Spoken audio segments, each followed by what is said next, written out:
Welcome to Crimson Guitars, welcome to my own studio, welcome to episode 31, 32 of the live stream slash podcast thing. It is Sunday evening, 8 p.m. UK time, and well, I'm really rather excited to get going. This is Luthiers Question Time. Ask me the questions, give me the information. If you think I'm wrong, please slap me in the face with that knowledge and let me know.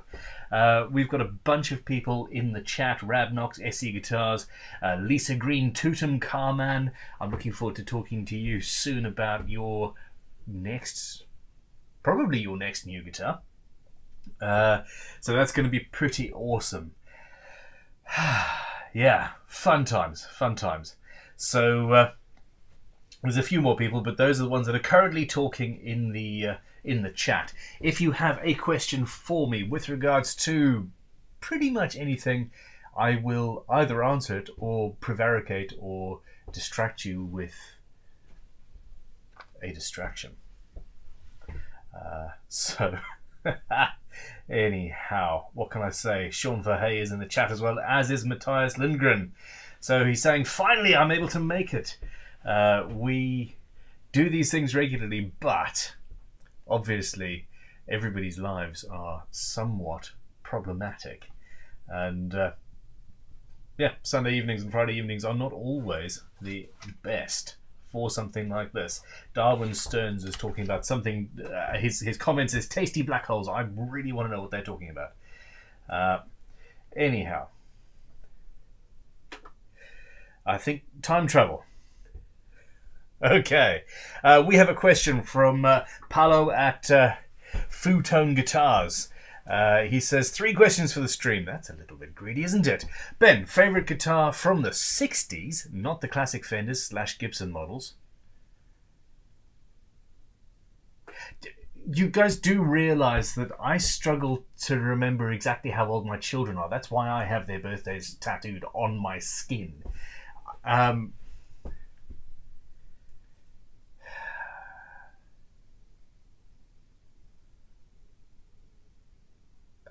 pretty sure Ovation was out in the 60s. Some early Ovations were pretty awesome. I need to pause that stream, make sure we're still going. Okay. Actually, this is a very good point. Stream health. Stream is healthy. Woohoo! So, I really did like the early stuff and the early concept behind what Charles Kamen was doing with Ovation. I'm not sure if that was quite 60s or probably 70s. Honestly, I'm leaving that there. 2, name me 3 books not guitar related that are awesome. I need some summer reading material for the summer of 2025, of course. Okay, 3 awesome books, in my opinion.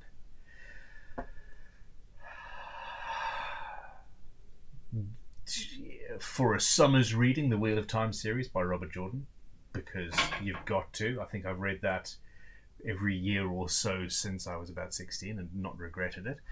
The Bobiverse series, which is just hilarious and awesome, and some light sci-fi. 4-Hour Workweek is also pretty good to go a little bit more serious. And my favourite book of all time, you're not going to get until I reprint it, because it was from the 1890s. Or before. Anyway, it is... yeah, a collection of incredibly beautiful engravings of masterworks in the metallic arts, i.e. Silversmithing, goldsmithing, ironwork, etc. And just so beautiful. So, yeah, that's coming. Okay, and 3rd question, finally, this is all coming via our Discord, actually. He says, and finally, what do you think is more important on a new YouTube channel? Consistency of theme, of posting, or video length? Okay, it's a very, very good question. So, and I'm not sure that I know the answer really. I think the consistency of posting is more important. i.e. I do a live stream on Friday nights and I do a live stream on Saturday nights. On Fridays, we have a What's on the Bench video go live. And then in normal times, on Saturday morning and Wednesday morning, we will have a build video of some sort. Those are 3 or 4 different types of content. And you are all aware that recently I was tempted to move the What's on the Bench and the live stream actually onto the Crimson Guitars Extras channel because it was not consistent content. Most of you want guitar building videos from me. A number of you want the What's on the Bench, which is great because it is an awesome part of the week, and far fewer number of you want the live stream. And I'm sure I would not have 2 hours to spend listening to me if I were you. I wouldn't, I can't. And on top of that, it's 2 hours twice a week, or an hour and a half. It's supposed to be an hour twice a week, but it never is. So I'm doing multiple different types of content, but what I think is very, very important is that whatever type of content it is always going to be on the same day, so that the people who get pissed off and say, hey, I thought this was going to be a build video, I'm sorry, hey, it's in the thumbnail, it should be in the thumbnail. I'm getting those custom made for the live stream actually, where it says in the corner, live stream. And if you're not interested in the live stream, you're not going to click the button. Or build, or guitar build, or whatever, or What's on the Bench. So people know from the off exactly what they're going to get. But eventually, if they're an actual subscriber to the channel, when the notification comes up, they'll see, ping, Crimson Guitars, it's Friday. Wow, What's on the Bench? Must be. Cool. What's on the Bench is going live on Fridays, isn't it? I think that's the case. I film it on Fridays, and then a week later you guys get it. Anyhow.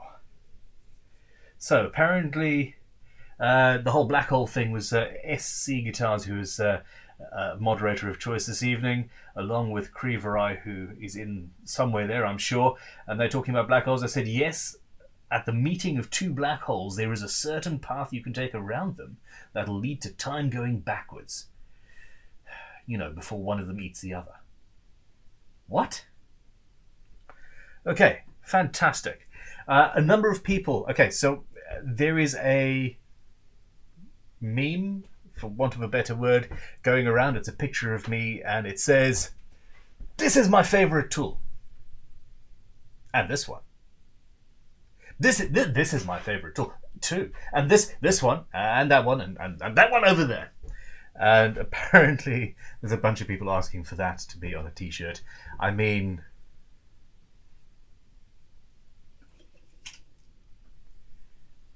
this is my favorite tool.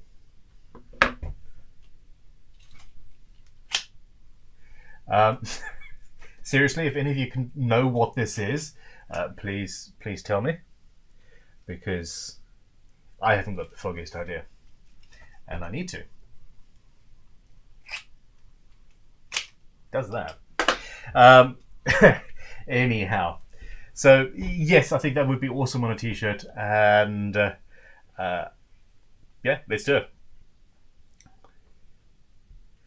Okay, this is a question from Tutum Carman, who is an awesome dude.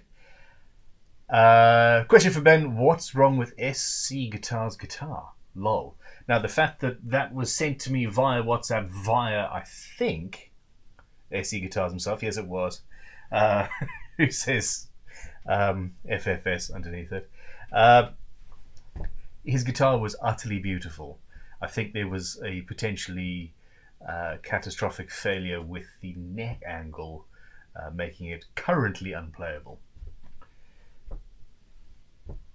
He actively works for me now, so we're going to have to work on this whole guitar building skill kind of thing. At least he finished his build this year. Ish. Okay. Okie dokie dokie. So, if you are one of the fantastic people who won an auction in the GGBO Invitationals contest on Friday evening and haven't been able to pay yet, please just drop us an email and we will sort that out. A lot of people have bought them from abroad, and we need to do some jiggery pokery in the background of eBay. Essentially, when setting up the eBay auction listings, the person who we had doing it, apparently we thought it was a good idea that we give somebody who's never used eBay the job of listing these things on eBay. I think there was a slight miscalculation on our part. Anyway, the international shipping issue is easy to solve. We will be getting in touch with you and taking your money, and for charity and GGBO, of course, and it's going to be great. And for that matter, Toot Carman, I am very much looking forward to building you the next version of my GGBO 21 instrument. I need to actually give that a model name, and yep, I'm happy to have it be some sort of a cross between that build and Nebula, because I mean that would be pretty awesome. The word purple was uttered, so yeah, we will talk more about that in the week. Now,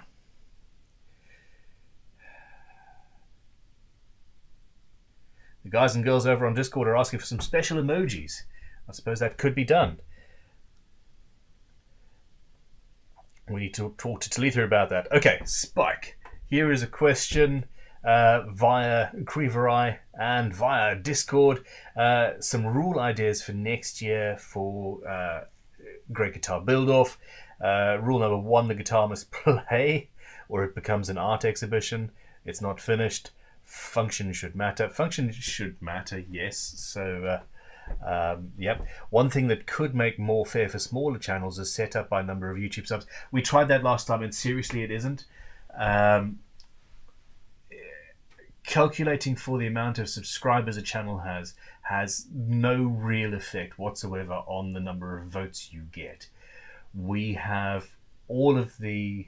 In fact, if you're watching this and you haven't voted, then minimize me and open GGBO, greatguitarbuildoff.com, and start voting, please. In all seriousness, you need to. Hold on. Let us just share my screen, because I can do that. I really should set this up with 2 screens, shouldn't I? Or can I? There we go. So here's my screen. There's my browser. The Vintage Tool Shop admin. No, I don't even know that. It's not it's greatguitarbuildoff.com. I look like an idiot now, don't I? Okay, so here you go. 2021 kit build, 2021 scratch build. Click on that, and then go and choose somebody. Just have a look at all of these incredible instruments. I've already voted on Aaron's. I love that instrument. Ash Finlayson. Oh my God. Look at that. And just... is that not sublime? 734 votes so far. 735. Amateur luthier from West Oxfordshire. Well, there we go. Anyway, so that's what you do, and then you can either click on there or go back. And Alwyn Luthery.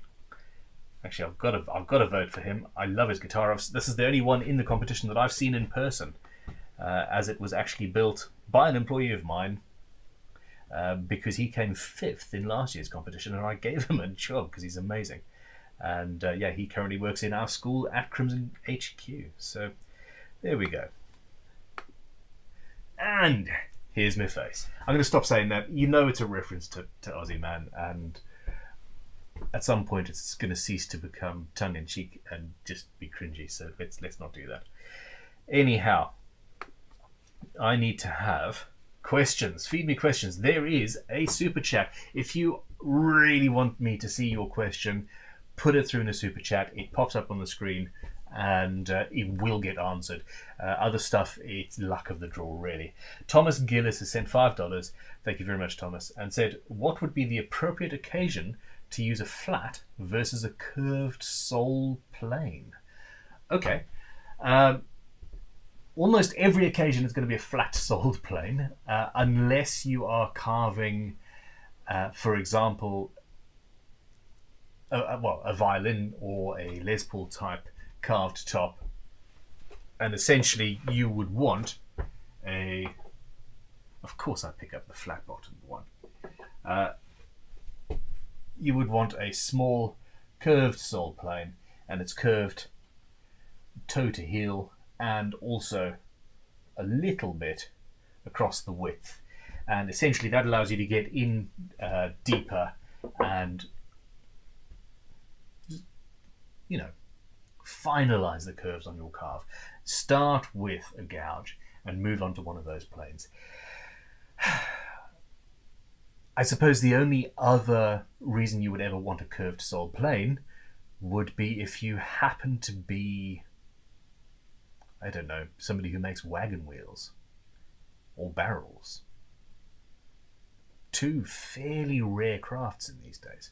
Although 2 days ago I did buy an entire set of Cooper's tools and then some. So there we go. Check out vintagetoolshop.com because that is going to be coming soon. Okay. FFF has sent a question saying, hey Ben, what are the chances of you doing an EVH tribute build?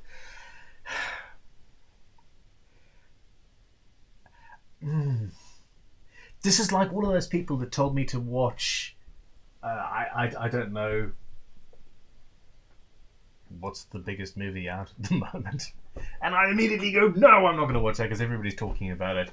I feel bad that he's no longer with us. I absolutely love his work, and I feel that me going and jumping on the bandwagon and doing a tribute build would be... I personally feel like it would be in poor taste. It's like, okay, this is something that, you know, is of the moment because he has died recently, and I don't know, so probably not. And then there is the problem that I am a commercial company, and there are copyright issues and trademarks and things like that, and I really don't want to get into that. I don't think it would be an issue, but you never really know with these people, do you? Okay. That guitar dude guy has sent me 30, I think, Israeli shekels, I'm not entirely sure. He says, hey Ben, please clarify the voting rules for me. From my understanding, you can vote only once for your favourite builder from each device. Not daily. Am I wrong? As far as I'm aware, no. You can only vote and should only vote once for your favourite builder. You can only vote once per person. Once per builder, sorry. You are able to go and spread your votes and say, hey, I like this guy and this guy and this guy and this guy. That's my favourite tool. That's my favourite tool. That's my favourite tool too. Hey, this is my favourite tool. Look, it's got balls on the end, and it measures things. It's got millimeters and stuff. Oh wait, this is my favourite tool. This is a grocer's hammer, and it says Ivan Hippisley in beautiful writing there in 1867. It's my favourite tool. It's got a hook on the end. Sorry.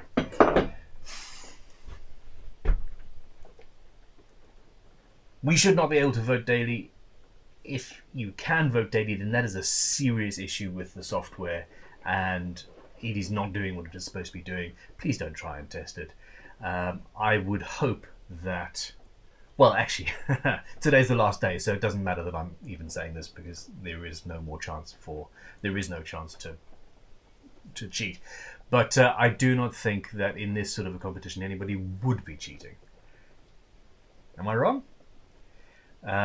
So no, there we go. You should vote for the builders who you want to see win. Period. And I personally have voted for a number of people, and have got about half to still do. So there we go.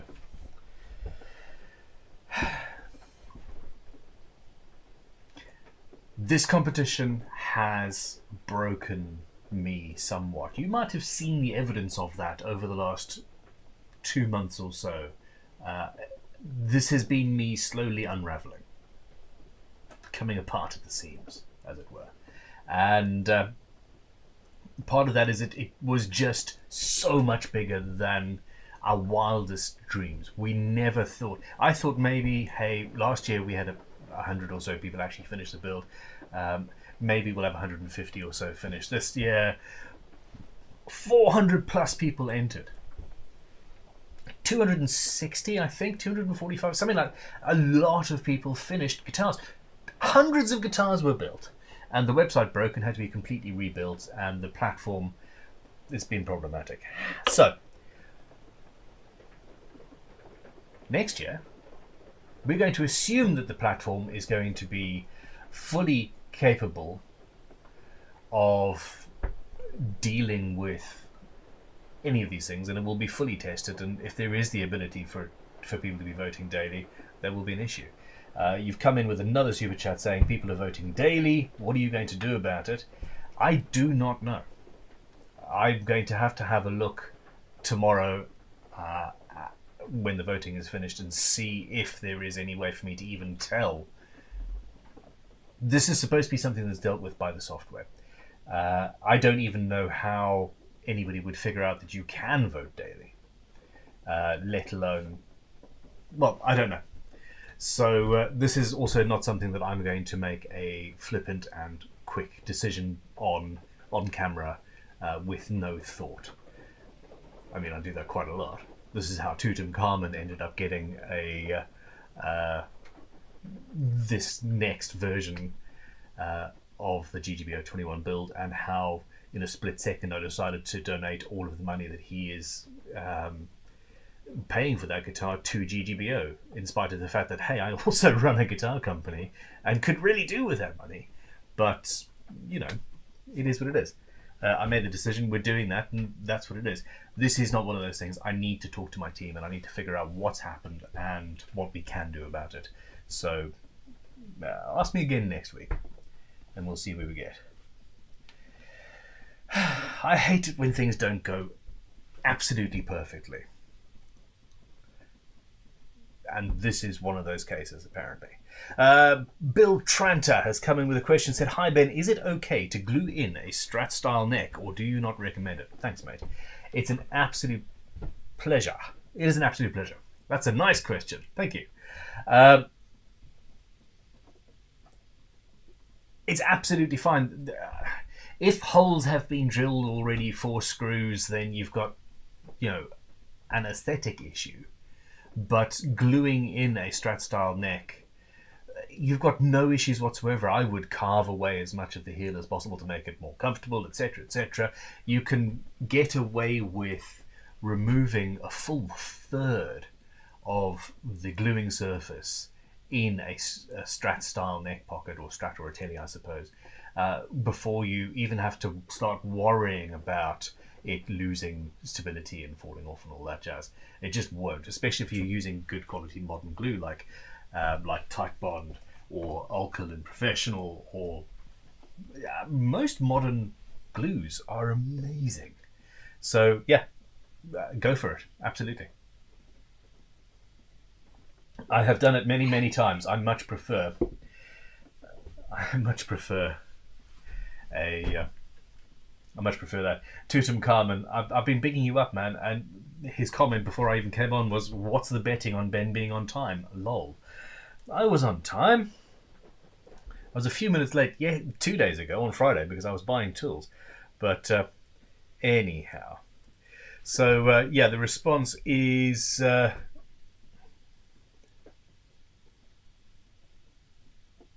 Okay, so apparently the team are on it, and they say it may allow you to vote more than once on the browser. The app that GGBO runs through should show the actual true figures. I'm not sure. Basically, we need to sit down and really figure that out. Essentially, Okay, so the team have actually been talking on the weekend, which I did not think they would be. Apparently, with the voting issue, it may show up as an extra vote, but it's the fault of the browser, not the site, and we can, through the app that we are using for the vote, we can check and see what was actually not supposed to be used. Okay, I have got a question from Rob Tootle, and it's a would you rather. I love the would you rathers for the most part. Most of them are fun. Some of them are just painful. Would you rather do a hand tools only build with any plane you want, but only one chisel, or any chisel, but only one plane?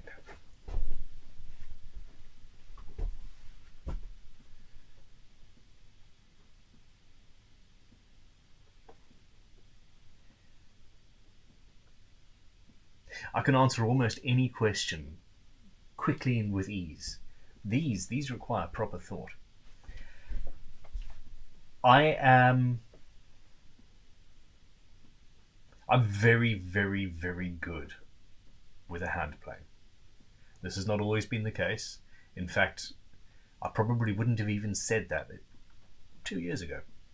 I'm good with a hand plane. I think I could make a low angle block plane do absolutely anything I wanted it to do. Up to and including the job of a number 8 jointing plane with a big long thing. You know, I could do that because I'm in tune with my planes now. I think it would be more useful to have access to 2, 3, 4 chisels and a gouge or two than it would be to have access to all of my planes. And it destroys me to say so. It does. I just had a nasty thought that maybe I'd left the screen grab on and nobody had told me. We're there. Okie dokie. So,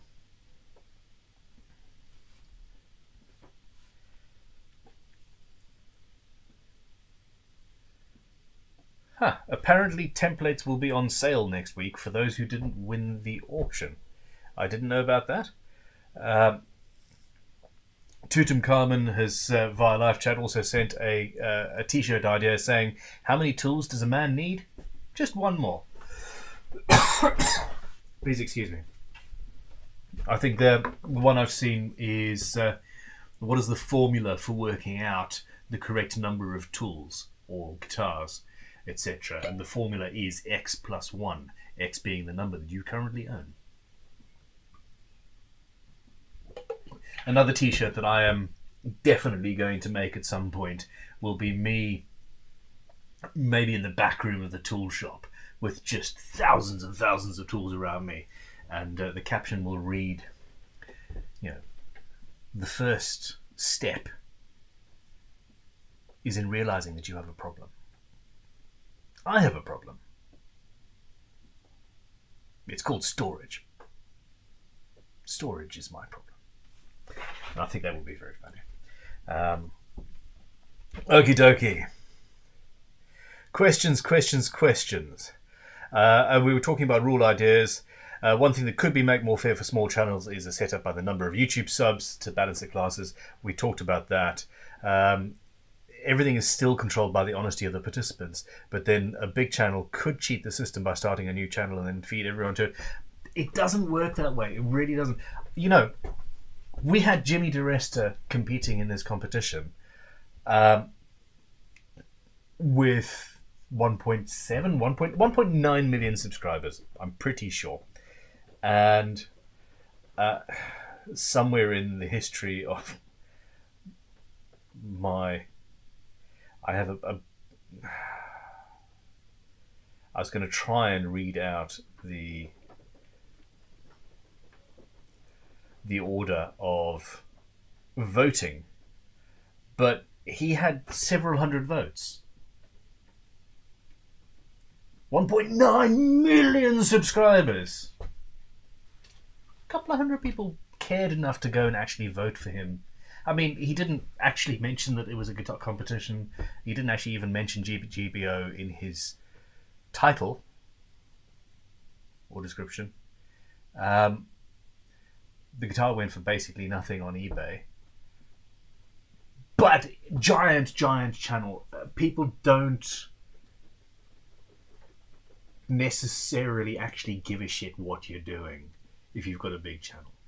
I work really hard to make you guys, I hope, care about what I'm doing and invest into it with your time and your energy.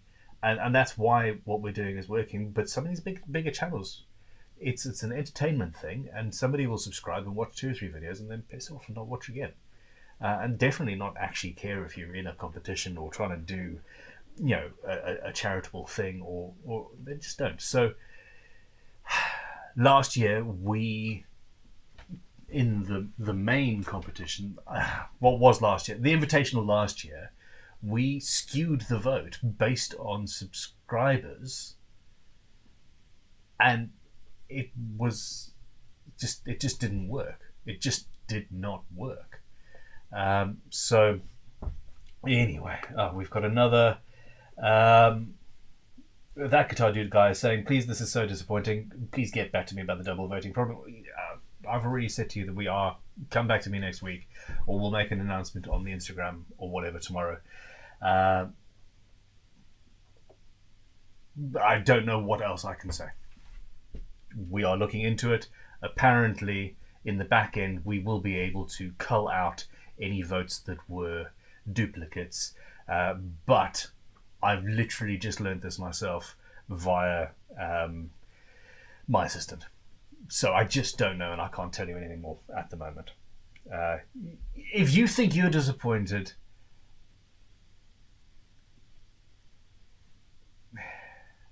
can you just imagine the seething rage that the person who put this on would feel about the fact that there is another technical issue that should have been dealt with? I'm pissed, not disappointed. It just is what it is. Anyhow,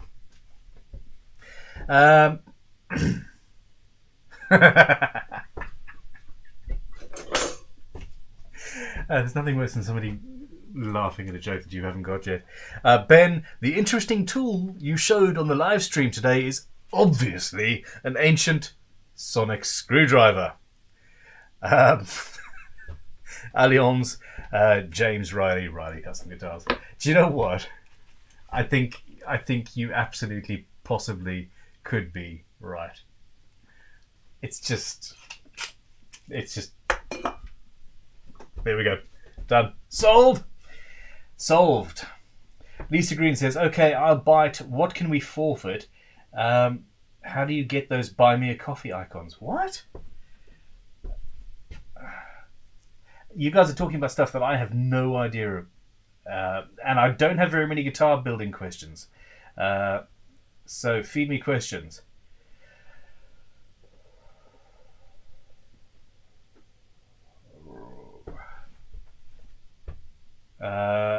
Rab Knox is saying some entrants only put up pictures. I wish I knew I could do that when I lost all my video footage.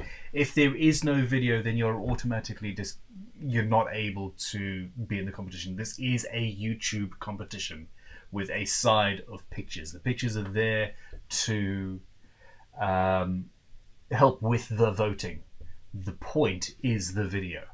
So if there are people who have only done pictures and there's no video to back that picture up, then please email me, stream@crimsonguitars.com, because they should not be eligible to be voted on, or at least in the top 10. That was expressly a part of the rules from the beginning. Last year we had some ambiguity. There was some people who were just Instagrammers and stuff like that. This year it is a YouTube competition. If you're not going to edit a video, you're not in the competition. I'm sorry. Period.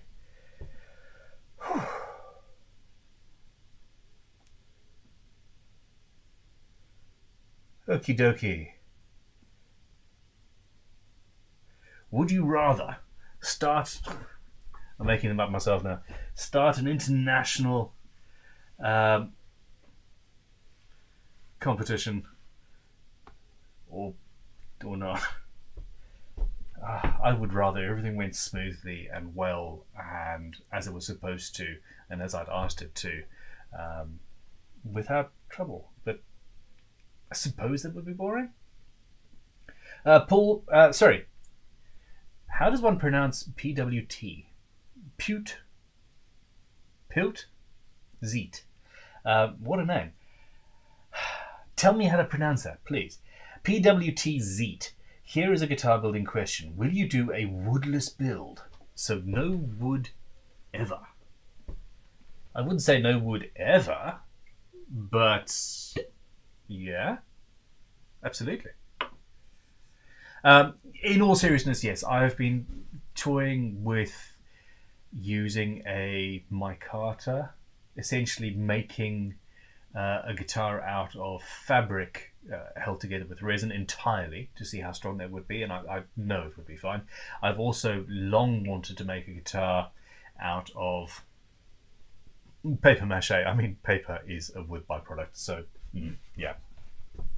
But good question. James Dawes said, any advice on using multiple stains to make a rainbow stain on a guitar? Thanks. You picked... Oh no, we're out of Pride Month, aren't we? Anyway.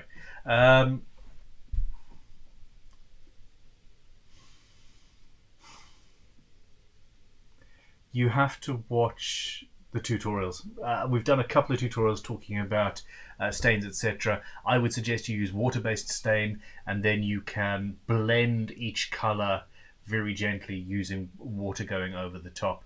But I would seriously implore you to practice a couple of times first on scrap that's the same type of wood if you can, just to get it right.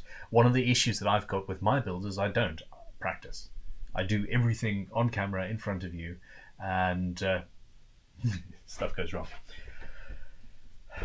Ben Timon said that tool would make a good prop on Game of Thrones. Divergent Guitar says the tool is obviously a glass eye remover. Karuk says, isn't it some kind of puller? It does close. If you push this in, that closes, but... Oh, there we go.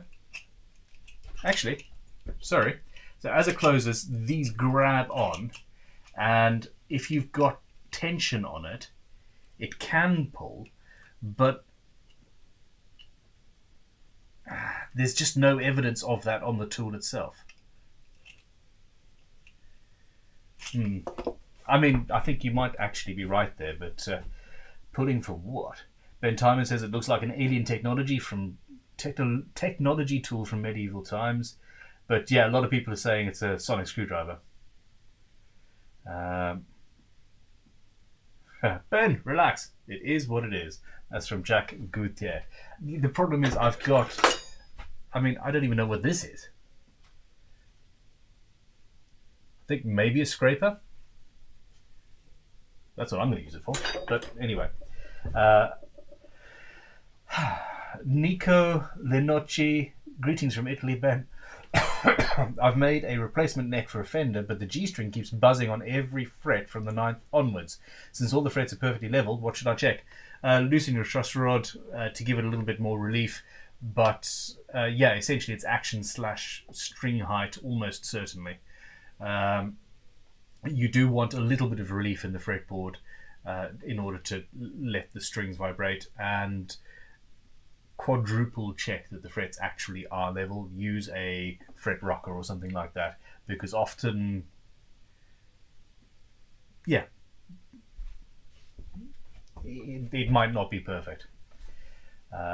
This is just the way it goes. Was Space says, Ben, please show us the finished Nebula 2.0. She's not finished. She's in a finished. She's not built. Okay, come on. Since you asked so nicely.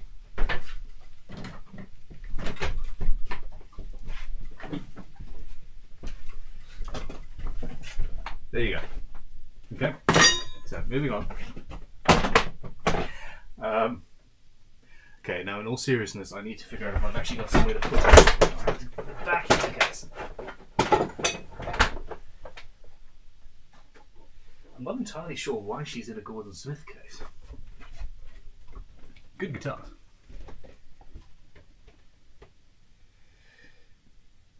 So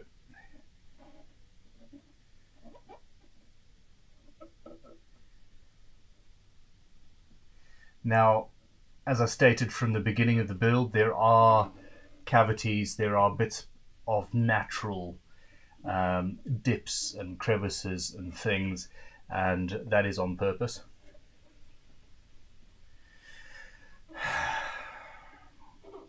I'm almost in the correct state of mind to actually get on with this build. GGBO really did cause me some trouble. In a sort of a mental health kind of a way. Do you know what I'm going to do? I'm going to shut that guitar case. Can you imagine if I stepped through the guitar at this point? Because she's on the floor next to my bench. Okay. Vulcan Essen has come with a €5 super chat. Says, "Hi Ben, going nuts with the nut." Winky face emoji. How do I decide whether to sand down the bottom of a nut versus deepening the slots? Cheers, V. Okay.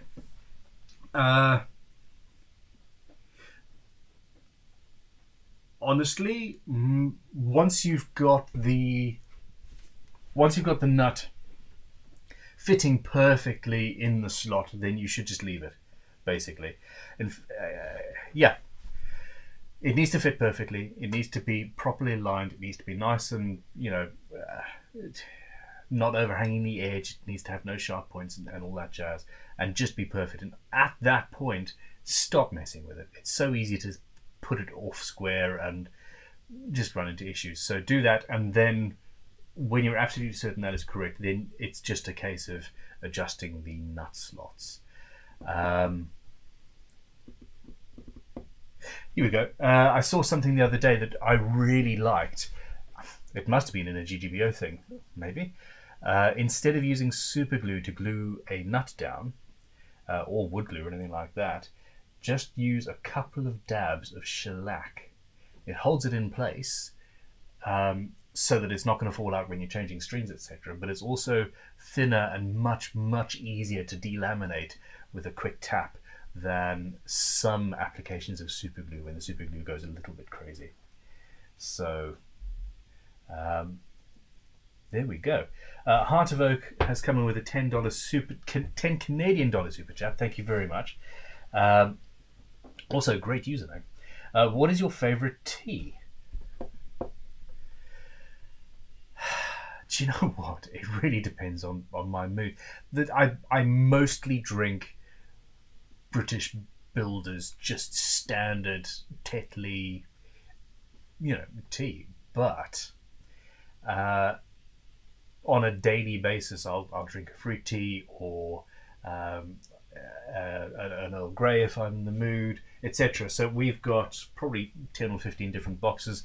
Turmeric Gold is a current favourite. So various fruit teas and bits and pieces like that. In the evening, I will have Rooibos, Red Bush tea from South Africa, which is very tasty, and things like that. Anyway, yeah, it's normally coffee we talk about, isn't it? Hartberg says, "I have a box of excellent tea originally made in my hometown of Halifax, Nova Scotia, with your name on it. Would you accept a gift?" I would love to accept a gift. Thank you very much. Originally made in Halifax, it must be blended in Nova Scotia, because must be. Yes, absolutely. I would love to accept your offer. Please send it to Crimson Guitars HQ. The website, the address is on the website, crimsonguitars.com, and just write on it, "This is a gift for Ben," or "for the attention of Ben." All of the bills and nasty stuff that the office have to open has my name on it as well. So if you make it clear that it's going to me personally, that would be awesome. I will try it on camera and let you know what I think. So thank you very much. Dennis Chemakin is coming with 400 rubles.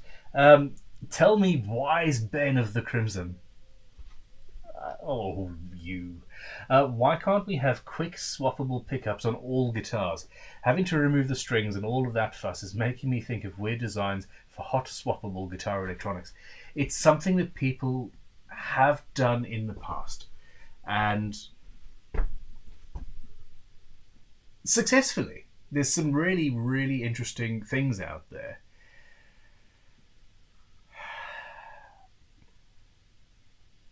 I think we've got two things here. We've got two things here. One of them is that guitarists tend to like something that is classically beautiful. They want a certain thing from their guitar, and they don't want a guitar that's sort of looks like a cyborg with panels that you have to unscrew, and then you take the panel out, and then the pickup swoops out and all that jazz, or has holes next to the pickups. They don't. I mean, I'm working on it. Trust me, I'm working on it. They don't want that, but they also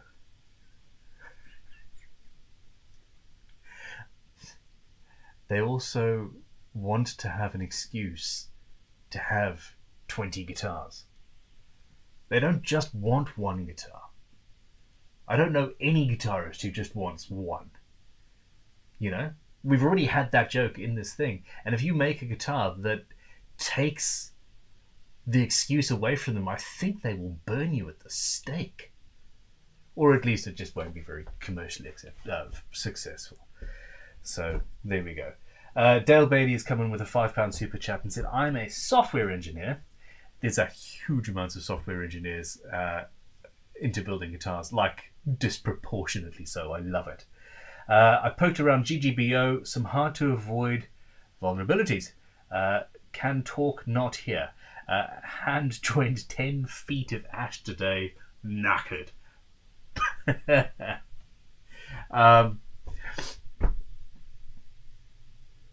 A 10-foot joint, even cumulative, is a hell of a lot of work. And wow, you must be ripped. I'm knackered and I just put up some fencing. But anyway, please, I would love to hear from you, Dale. Drop me an email through stream@crimsonguitars.com.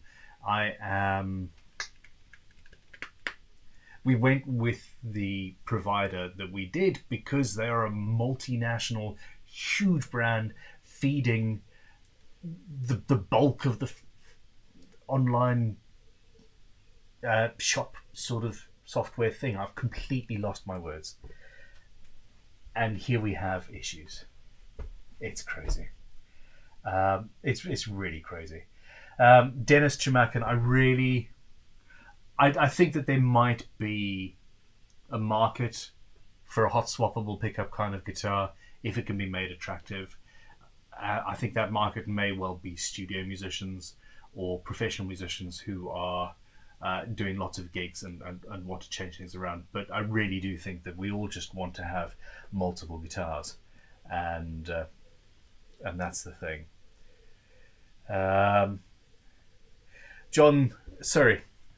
Joe Smyjohn Jr. I missed a super chat where he said good afternoon the other day. Good afternoon. I'm sure I read that. No, I did. That was when we had a connectivity issue of some sort right at the beginning of the stream, wasn't it? And I think you were basically the first person to actually say anything. And unfortunately, my reply was during a period when we weren't actually live for some reason. Although, touch wood, I was also touching the workbench, this seems to be going a lot better. So there we go. Coolwood Italy says, hi Ben, can you recommend a good hardtail that's not a tunematic for non-string through guitar? I want something nice and low to the body. I am not certain what the model is, but I have, on our Descendant guitars, we're currently using a Goto hardtail bridge. Looks like a really high-end sort of Fender hardtail, I suppose, for a Strat kind of thing.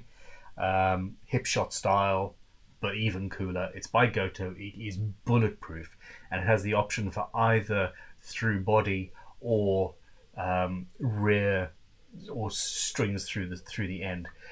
If you drop an email through shop@crimsonguitars.com or maybe stream at crimsonguitars.com, somebody will tell you the model number on that bridge, and hell, we may even be able to sell you one. I'm pretty sure we've got a fairly large stock of them.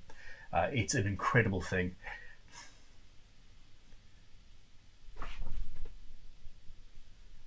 I think I might have. I did. I used one on the GGBO guitar. Check it out. It's a beautiful bridge.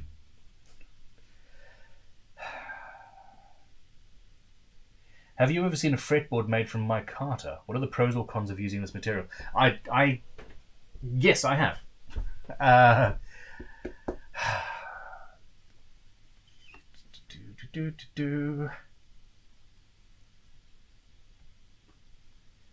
It was. Yes, I am right. Tim Sway, whose guitar was in the invitation was part of the Great Guitar Build-Off. The fretboard on the mandolin part of his build was micarta. Please excuse me. It's hay fever season out here right now, and it's a war zone, I tell you. Yeah. So essentially, yes, I've seen he's done that. Many other people have done it.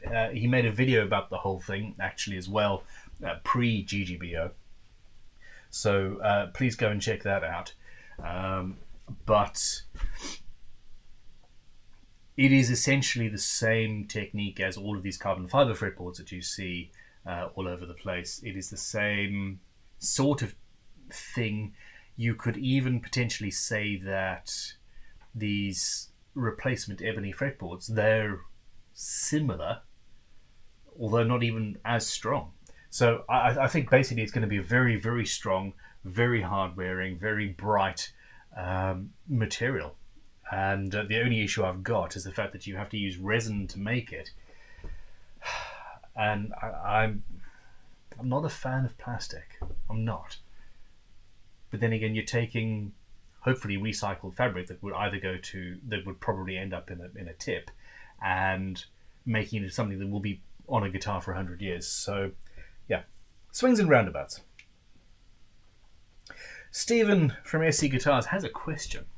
For my next build, I'm going to be using a veneer top on a modern radius body. Probably will be fashioning a vacuum chamber. Top tips to avoid it exploding into oblivion. I'm now embarrassed. I'm so sorry. Top tips to avoid it exploding into oblivion. Don't suck too hard. Make the veneer the exact size of the body. Normal amount of glue, more or less. Cheers from your moderator of choice, apparently. Okay. Yeah. And Max is giving a sort of exasperated look because Creeverai is our other moderator, and they are my moderators of choice. I chose you guys. Don't fight amongst each other. You want the veneer to be only slightly larger than the outline of the guitar. You don't even have to use a bag press or a vacuum press. You can use one of those bags that you hook up to a vacuum cleaner to compress your luggage down so it all fits in your satchel easier, or something. So yeah, it is what it is. The one thing you will need to know is when you are using a bag press or something like that, you need to make, as the bag sucks down, it also stops the air traveling to the ends of the bag. So you could end up with a patch that actually doesn't have very much pressure on it because the bag has stopped itself from being able to suck through the wood, essentially. So what you need to do is at the entry point where you're pulling the air out of the bag, you need to have a strip of fabric or something going from that end to the other side, and that will stop the plastic from going all the way down to the body and give you somewhere for the air to go. That is my top tip for their work. Use the same amount of glue you normally would, a few dabs of salt, a few grains of salt to stop things slipping too much, and you should be okay.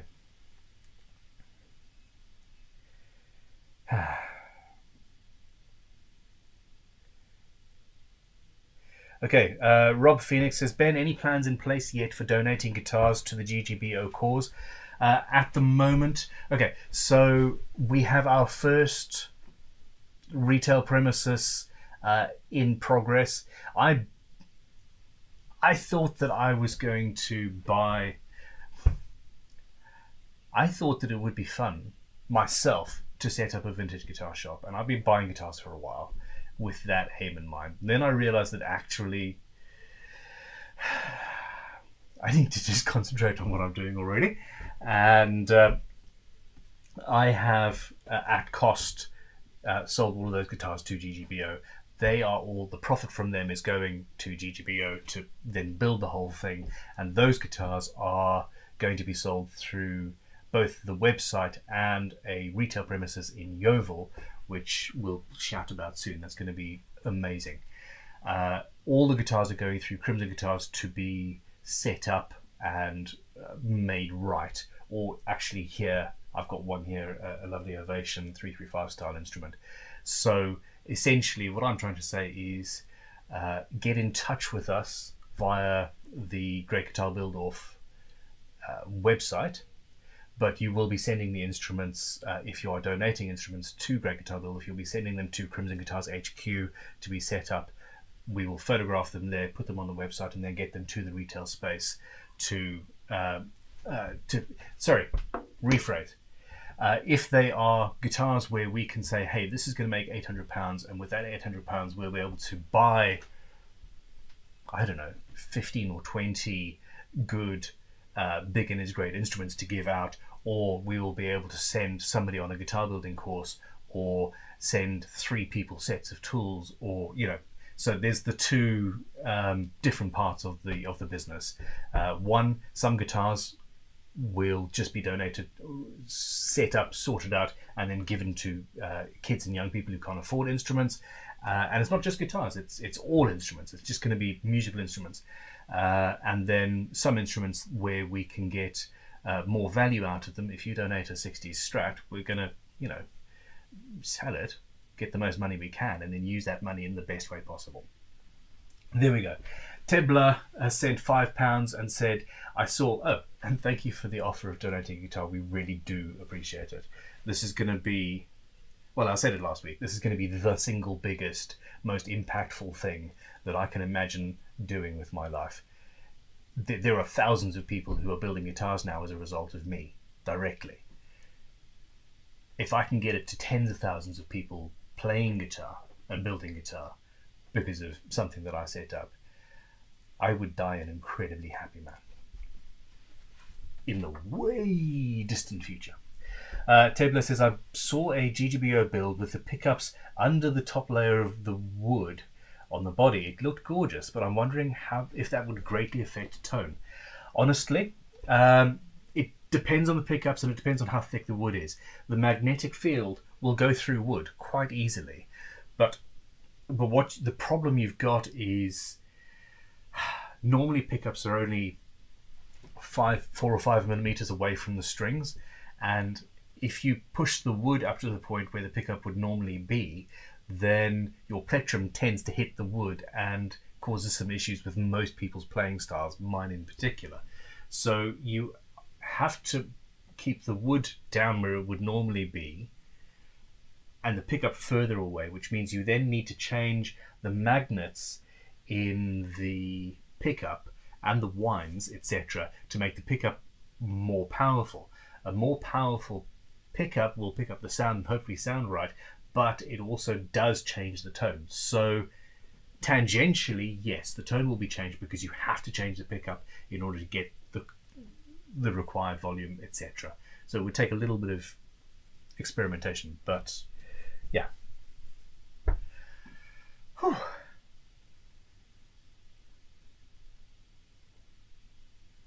I agree. It's a beautiful look. So clean and so elegant. And well worth doing. Kiwi Quarters sent a $5 super chat, thanks very much, and said, does Crimson make a radiused card scraper? Or is that even a good idea? We don't make scrapers, but we do sell them. Now there are these are called kidney scrapers. So that's multiple different little radiuses. They're a bugger to sharpen, but well worth it. And I don't know if we sell this one anymore. It's something we have had in stock in the past, and essentially it's two different radiuses on it. And as you work it, it works differently. So even if we don't, there are scrapers available, and yeah, it's not a bad idea. They're fantastically useful. I would also say if you have a good quality old saw floating around that you don't want anymore, that's broken, the handle's dead, etc., take that saw blade. You can make some incredible scrapers out of that. I have several hundred dead old saws at the tool shop. Several hundred.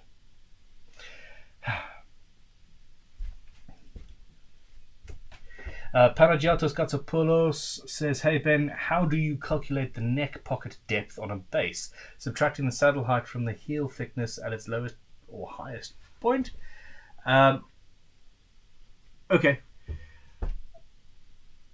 No, that has nothing to do with that whatsoever. Essentially, the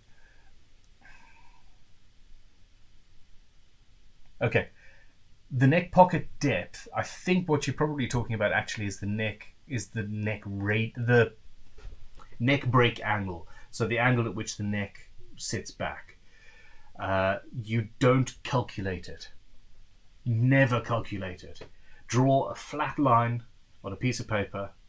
Here's your nut. Here's your bridge. Okay, so the first flat line you draw is your string.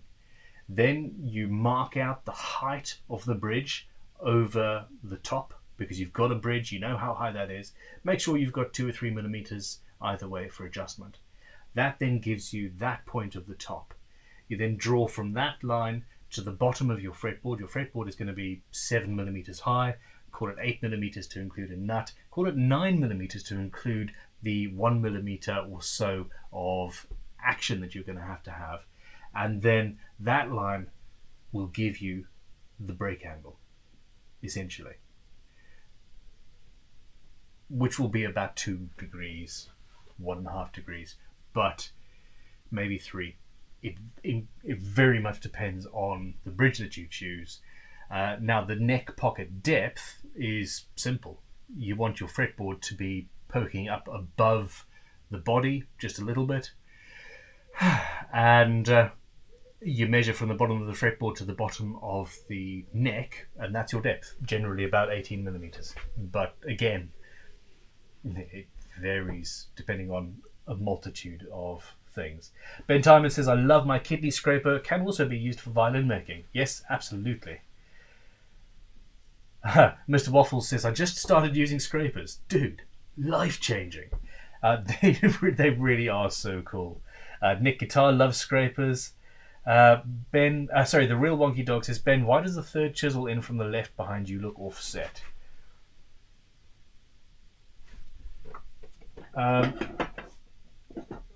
Do you mean the fourth? It's because it is that rare beast. It's a cranked bevel chisel. So incredibly useful. So intensely rare. I have...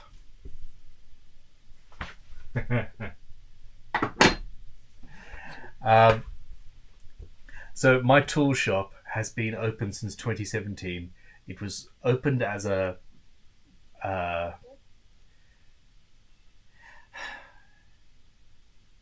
insurance policy, I suppose. It was a thing. I know where to buy tools. I had a collection. I started selling them on eBay. It went well. I was like, oh, I've got a shop. That's interesting. And since July-ish 2017, we have listed for sale okay, something like 41,000 tools. In that 41,000 plus tools, I have found a grand total of 2 of those. And this is the only one that I know of that was actually manufactured by Marples like that. The other one was actually hand bent by somebody who wanted one. Anyway, it's incredibly useful, incredibly rare, really cool. Tool shop. The tool shop was in the Telegraph, yes, like literally international newspaper. My tool shop had a photograph like this big in the national newspaper. Crimson has never had a national newspaper anything, and my tool shop did. Just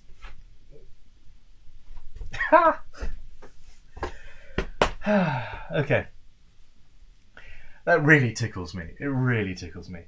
George Davis says, I have an 11-inch bandsaw with a 7-inch cut height.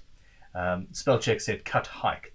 I am thinking of upgrading to a 14-inch or buying a 16-inch drum sander. What are your thoughts on which one I should purchase? Okay.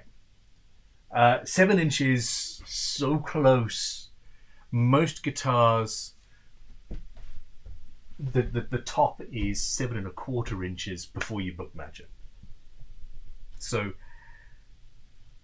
there's that. If you are desperate, don't tell anybody I told you. If you're desperate, you can remove the guide block of your bandsaw, hopefully, to get a little bit of extra height out if you have to make a bigger cut than usual. I've done that a couple of times. Make sure you've got a nice deep blade, so that an inch deep blade sort of thing for stability, etc., and go slowly. But you can do that.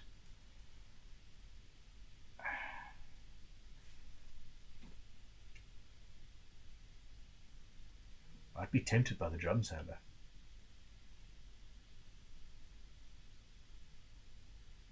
Buy the drum sander. Sell your bandsaw. Use the money from selling your bandsaw and your kids' pocket money to buy a slightly bigger bandsaw. And everybody's happy. Except your kids, but you know, I'll get over it. Dennis Chamakin says he sent 400 rubles and he says, thank you for getting me into guitar building. It's an absolute pleasure. I've actually made my first Fox-themed guitar from scratch with a hidden pickup that is removed through the back panel. Yes, I'm baiting.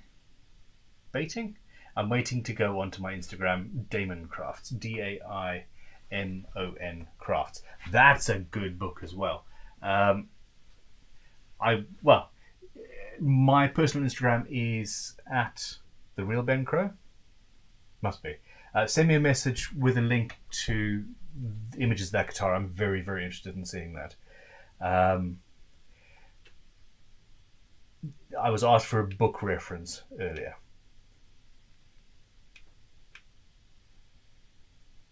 Okay.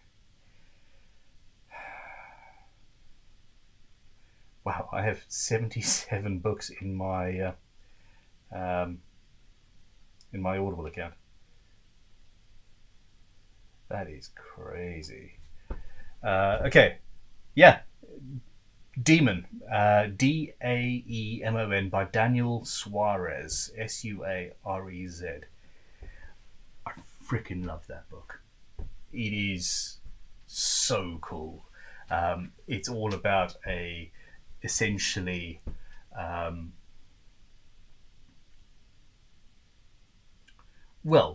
basically an AI interacting with the real world and manipulating things. and it's the creation of a game developer guy who died and then wanted to improve the planet, I suppose, by fucking shit up. Excuse my language. Yeah, check that out. If you're interested in sci-fi in any way, shape or form, that is a seriously cool book. Okay, let's see if we have any more questions.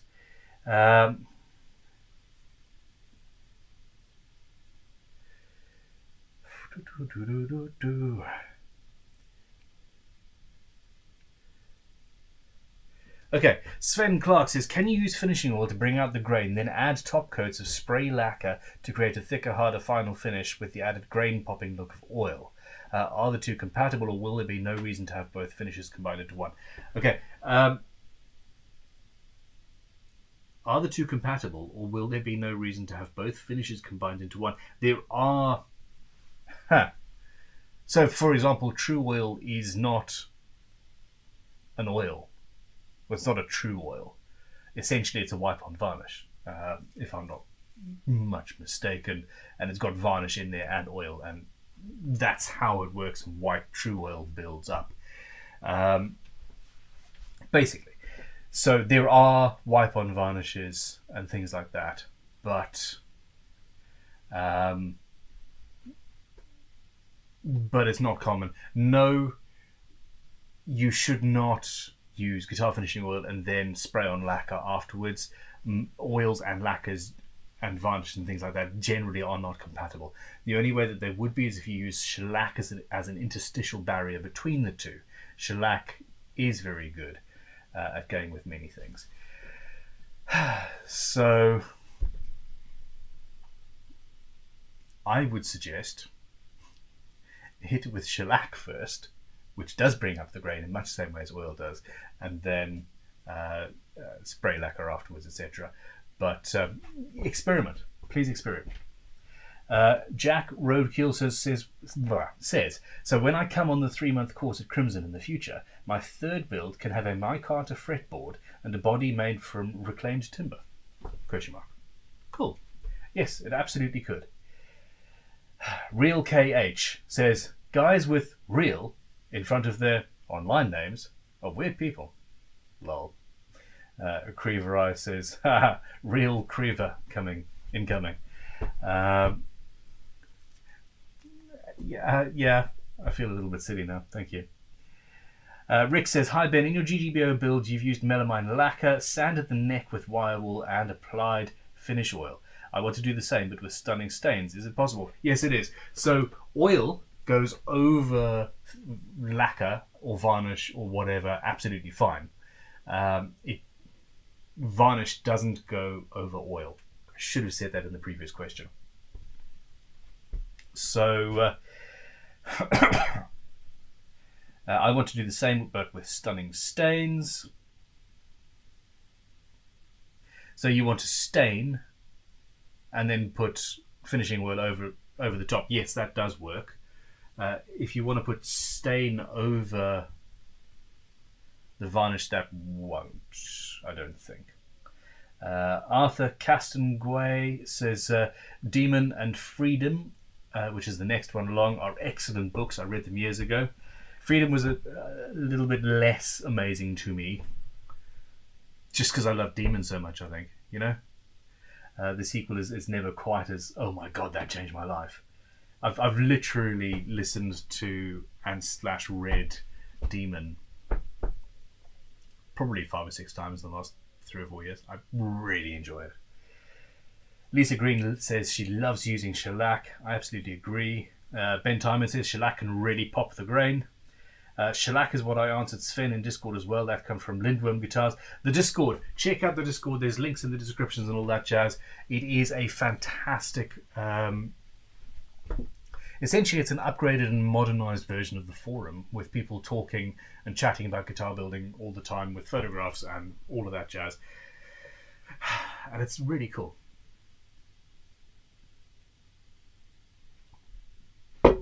Joe Smyjohn Jr. says, I'm not sure if anyone has asked this before, but I'm curious if anyone has seen a Telecaster hardtail style bridge made out of wood on an acoustic guitar?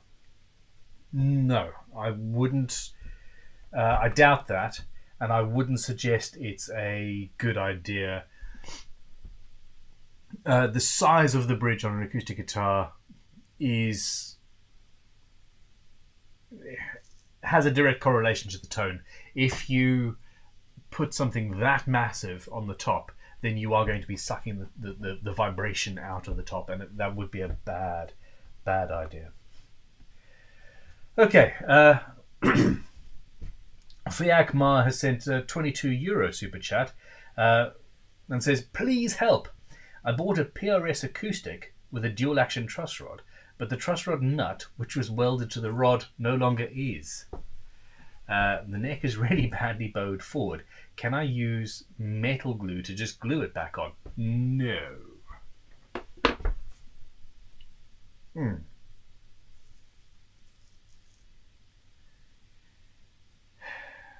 Dual action truss rod. Okay, I've not actually looked at the truss rod for one of the PRS acoustics. It sounds like it needs to be spot welded back on. Spot welding is the wrong term. Brazed. It needs to be brazed back on, and I do not know if you're going to be able to do that without damaging the instrument. Sorry, rephrase. If anybody in the chat has any ideas on this, please let us know. When did you buy the instrument? Can you send it back? If not, please send us a photo of or a couple of photos at least, of the issue. Send it to stream@crimsonguitars.com, and Stephen will get it in front of a couple of our luthiers at Crimson Guitars, and they will look at it and tell you what they think. I suspect that I need to see these photos, basically. I can't really answer. I think that it needs to be brazed on, but that would be difficult in situ. That's the issue. And I'm surprised.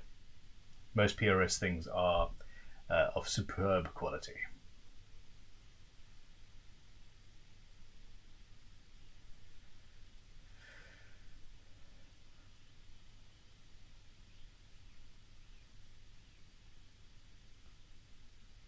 Spike the Frugal Fixer says maybe a light bulb changer, but it looks older than the light bulb. I mean, I think that's the best idea I've heard so far. Yeah. I've got too many drawers of cool things. Here we go. So this is something. Can you see the knurled pattern in there? Essentially, as you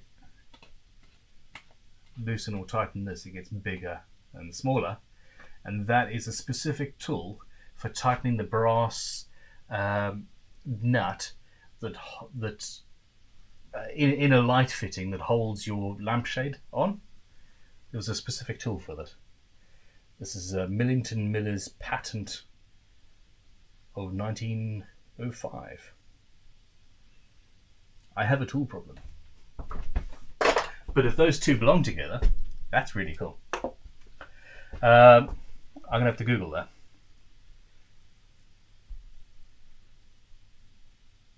Ben Timon says, I found I had to seal the stunning stains or it rubs on you even once it's dry. It absolutely, stains are stains. It's not the final finish of a guitar, period. And in fact, with our stunning stain shots, they're concentrates. You can apply them direct to a guitar, and you can apply finish over them, but sometimes, because if you've used too much of a concentrate, it can actually bleed through even finish. So yeah, bear that in mind. I'm assuming that was for in answer to somebody else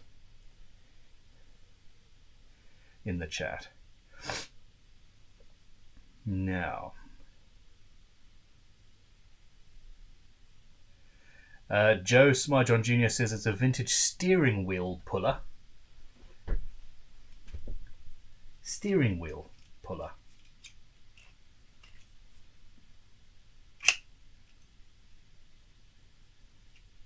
Confused face. That's fairly delicate for anything to do with a vehicle, in my opinion. But, I mean, if you got it right, I will be amazed.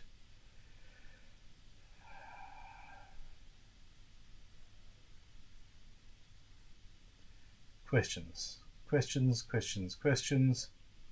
Anybody got any would you rathers for me? Because, well,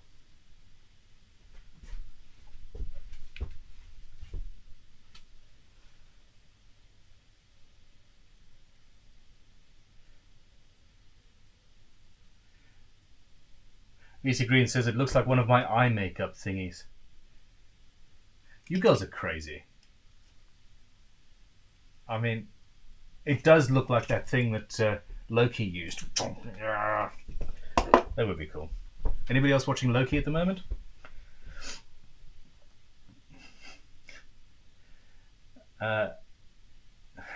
Creever says, any tips on how to apply finishing oil on a stained top without lifting the stain too much? Should I use 1500 grit sandpaper to apply or just plain paper towel? For starters, for the initial coat, I would apply the oil and leave it for as long as possible to cure, and then okay. Essentially, the thing with the oil is you're supposed to apply it and then take off all of the excess before it cures, so that you end up with a nice surface without having to go back and then rub it back. If you have got a stain, it actually would help to do it the other way around and apply a very, very light coat of oil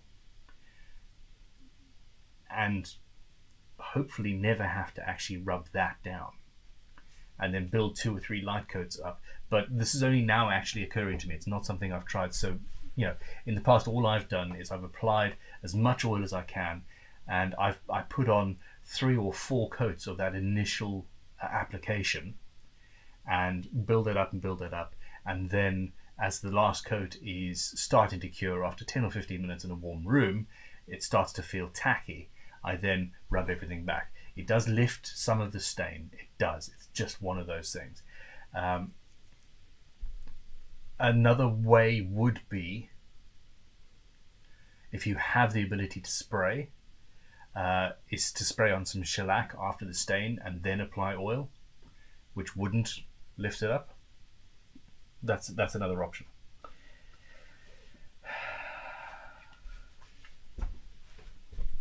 Paulie D's music is talking about vintage.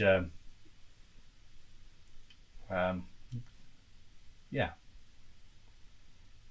possible, happens.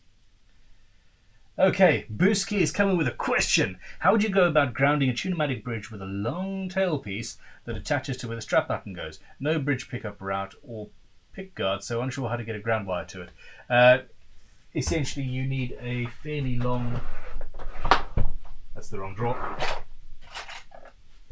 You need a long little drill bit and go in from the tune-o-matic post hole, essentially, into the control cavity. An alternative, and something that would work if you've got a metal tailpiece, would be the same thing, a long drill bit, longer than this, going from the strap button into the control cavity, and yeah, either would and should work, as long as the ground is holding on to something metal to which all of your strings are attached. You will be fine. Oh, Morgonian Evolution says, I believe that tool is used in glass making and gently picks up glass spheres or beaker type things. That is also a possibility. I met a glassmaker the other day. Check out our Instagram sometime next week when Talitha has recovered from all of the editing she's done for GTBO.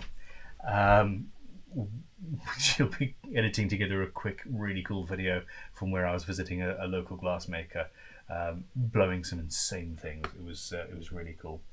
Blah blah has sent a £5 super chat. Says the longer the twig, the more it bends. Do you believe a set or bolt-on neck is more stable and resonant than a through neck? No.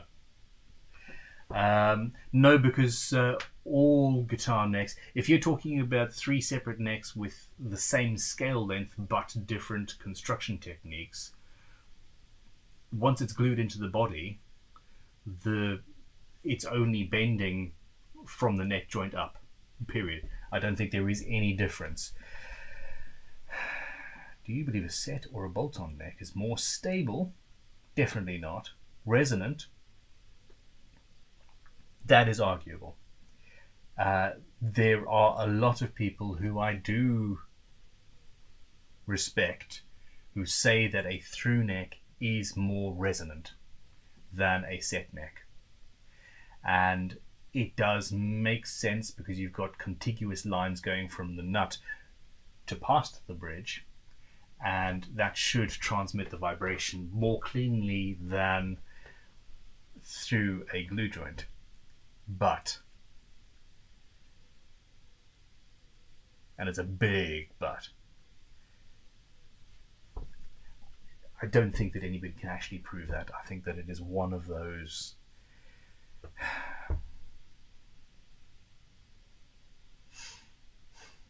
Newton's flaming laser sword. It is a philosophical law, I suppose. If you cannot prove or disprove a thing via experimentation, you shouldn't even bother talking about it. And when we went to a university, a professor who studied acoustics, and asked him to design an experiment to prove tone wood or disprove tone wood. I'm leaning on the disprove side in an electric guitar. And months after months of thinking and working and experimenting and thinking and working, he said, "No, we can't do this. It's just one of those things. It's in the mind of the beholder. It's not something that you can prove. It's not something that most people will ever be able to hear. And quite frankly, there are too many variables involved. And this is one of those things. Interesting thought experiment, but Newton's flaming laser sword. We really should be thinking about, I don't know, many other things. Creverai thinks it was a vintage pizza cutter.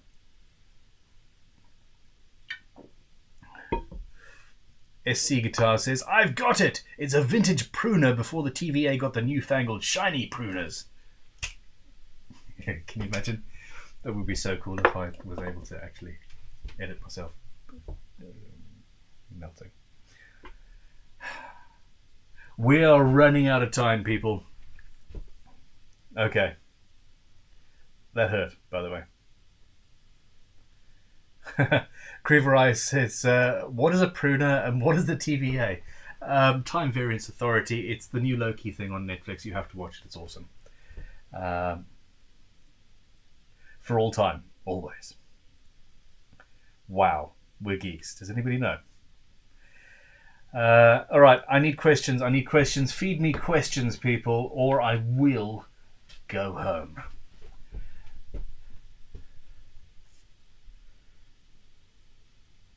Okay, the anarcho-luthierist, another one of my favourite names on YouTube, said, "I've built both and I really can't tell any difference." Look, this is the secret.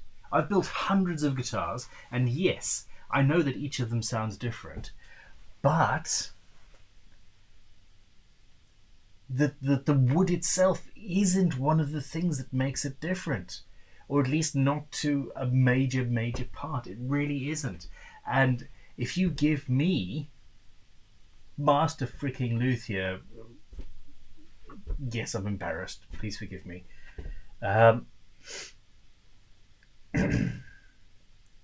I can hear the guitars, and I can hear the resonance of certain woods when you're tapping it, and I can hear the acoustic sound of an instrument when I've made it and say, yeah, that's a good one. My GGBO guitar, I want one. I really want one. And I'm going to make myself one after I've made one for Tutankhamun.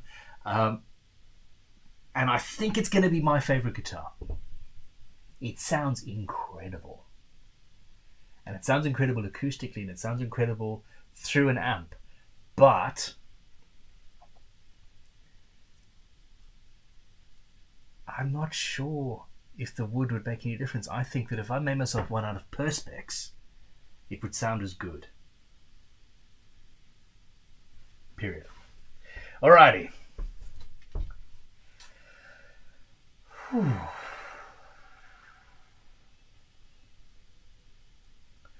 The real wonky dog says, would you rather shave beard or grow hair? Well, this assumes that I have the ability to grow hair.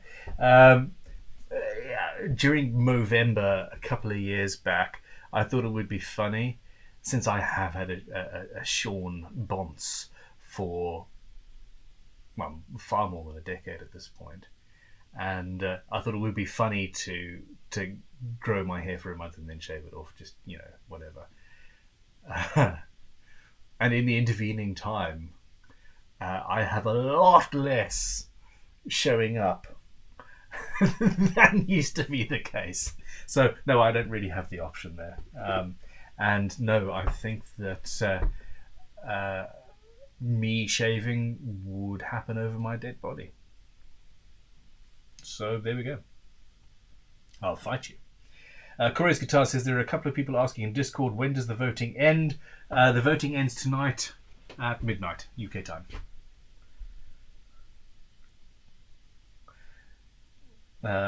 SC Guitar says, wait, I thought you were already home.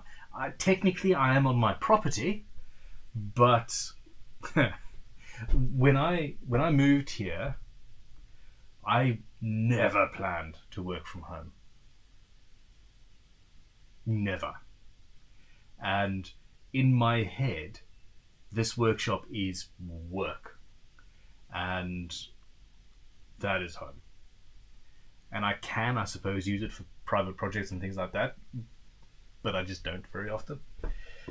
Anyhow, in the study says, what would you recommend to put behind a neck in a cigar box to put the fretboard at the right height? More wood. Yeah, just a little bit more wood, basically. You can have a piece of wood at either side of the cigar box, and you can change the break angle by having two different height pieces of wood. But that's what I would do. Adam Bartram says, Ben, have you ever used Aquacoat clear grain filler? I'd be interested in your thoughts. I have not, although I have heard good things. Ben Timon says, I wish I could get hold of some Brazilian rosewood. Maybe Paul can send me some for testing. You can't have mine. I have a beautiful plank that was sold to me as Kingwood, and was very, very, very old stock anyway. But it's 100% Brazilian. And I'm going to make myself an acoustic with it at some point. Okay.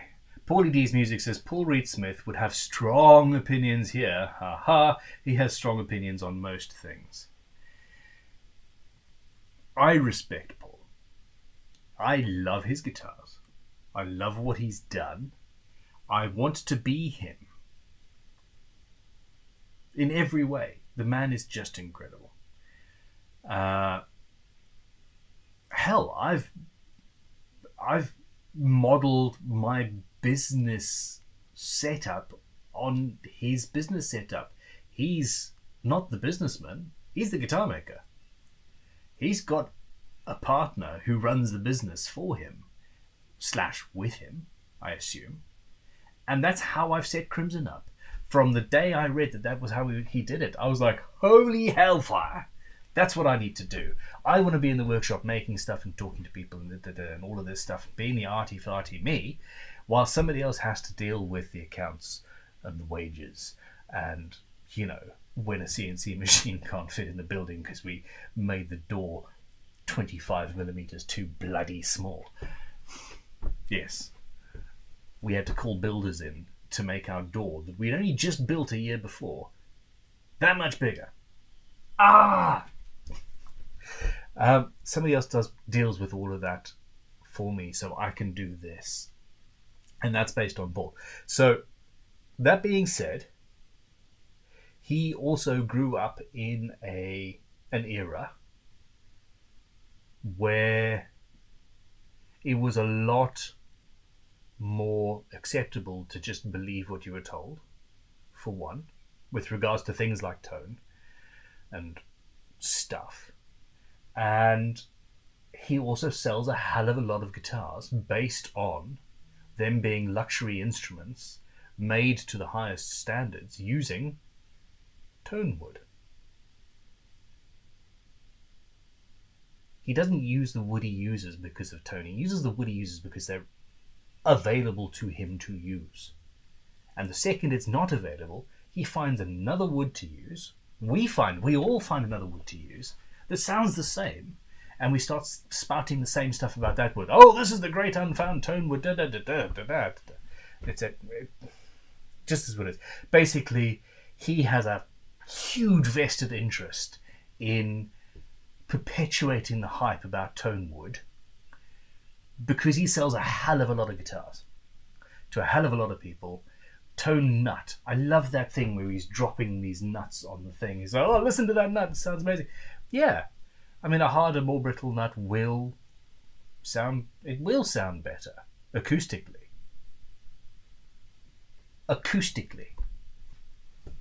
Anyway, the sustain is the thing. All of these things do make a difference to the sustain of the guitar and how the note rings out. And that is, I think, what all of these people who absolutely believe in tone wood are talking about. It's the fact that the wood that you choose to make a guitar out of will make a difference to how long the strings will ring out. It does. You're talking about the difference between maybe 8 seconds and 10, for the most part. Unless it's a semi-hollow GTBO style instrument, in which case, it'll ring for days. Anyhow, I think I've missed a super chat, have I?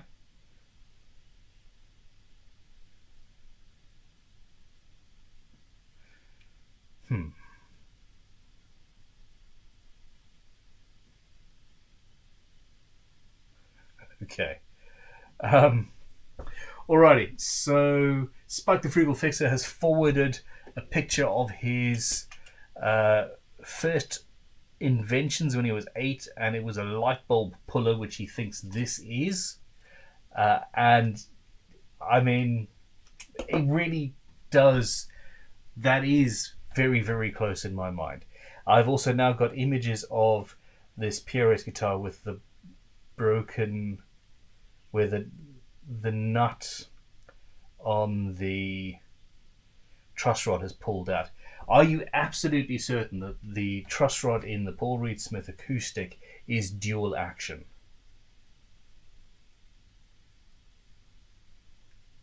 Because if it's not, then that nut just needs to tighten up against the wood, and that will compress things and pull the guitar back.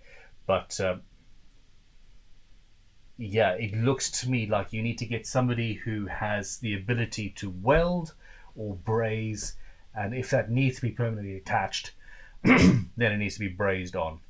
I'm not convinced that it needs to be permanently attached. I think that looking at that, I don't know.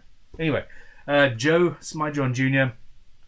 has sent $5 and says, would you rather go skydiving or scuba diving in the Arctic Ocean? How do you know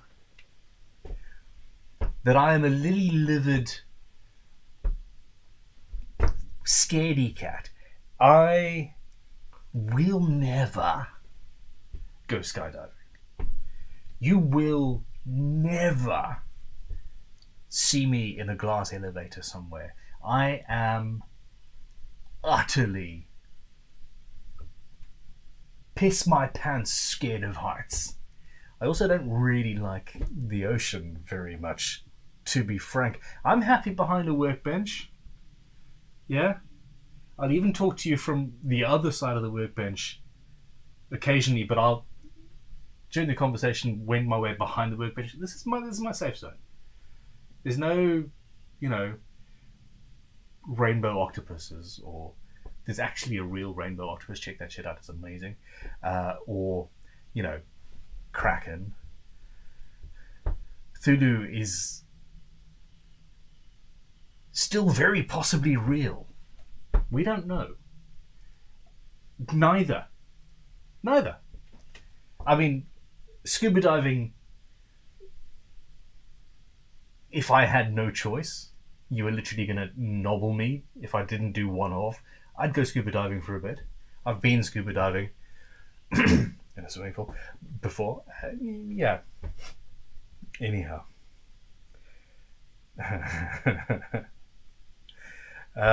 Okay, this is a question from D. Raven, or Dr. Avon, I'm not entirely sure, via the Discord. When you copper leaf or gold leaf, should you paint the guitar in copper or gold colour before applying the leaf, or is it okay to do the gold leafing on the raw wood? Thanks. It does look better if you do paint the wood first. It also makes it a little bit easier for the gold size, which is essentially the, I suppose it's an oil varnish type stuff. You get a better finish essentially if you've got the substrate. In fact, the very, very, very best way to gold or copper leaf actually is to take an instrument, finish it to the best standard possible with lacquer, build up a lacquer, rub it down, get a gloss finish, and then apply your gold leaf, etc. And then you refinish. Or probably actually in reality get gesso paint. I had a pot down there a couple of days ago. Where's it gone now? I swear my kids come in here and move shit just to mess with me. So build up a good thick gesso paint and then flatten that down, and then gold leaf, etc. Darwinstone says, there's a word for your fear of skydiving, Ben. Intelligence. I like it. And yes, thank you. I'll take that.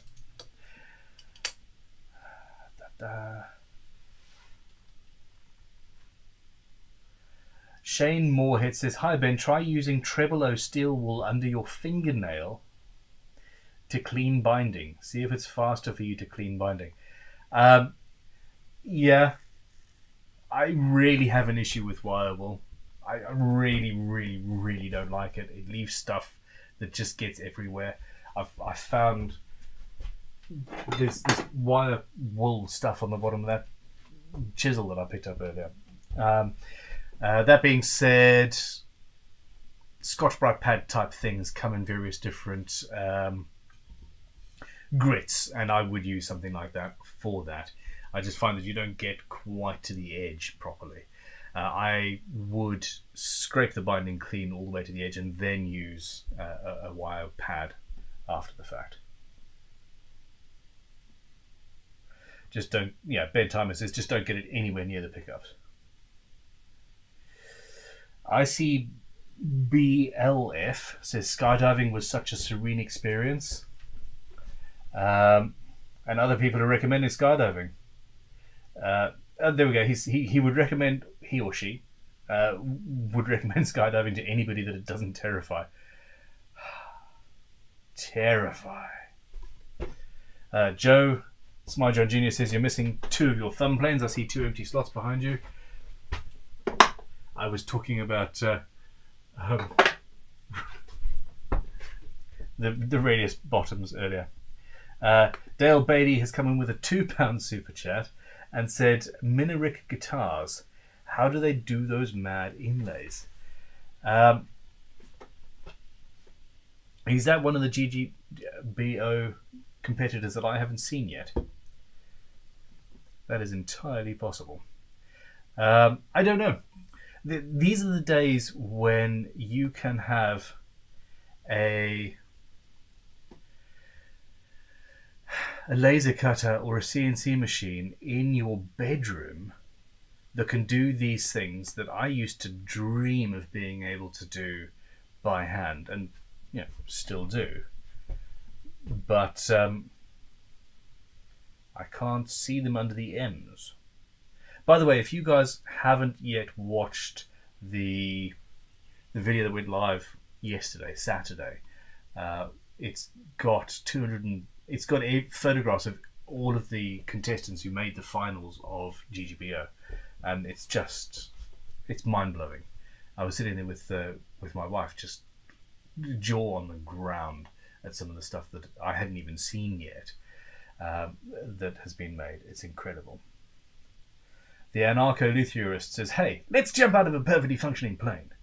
That's how I feel. Dale Bailey says he feels like he's the only one who knows who Minerick Guitars is. Please, God, Google them. Fine. Since you insist. Okay, let me know, people, if you like the idea of a guitar builders magazine. Quarterly, featuring just people making guitars. I'm seriously tempted to put such a thing together, and I am seriously tempted to have the first edition feature just the 246 odd people who completed instruments for GGBO, and essentially you'd have a photo book level of quality with incredible photographs of incredibly interesting guitars and stuff. Is that the sort of thing you'd subscribe to? Let me know.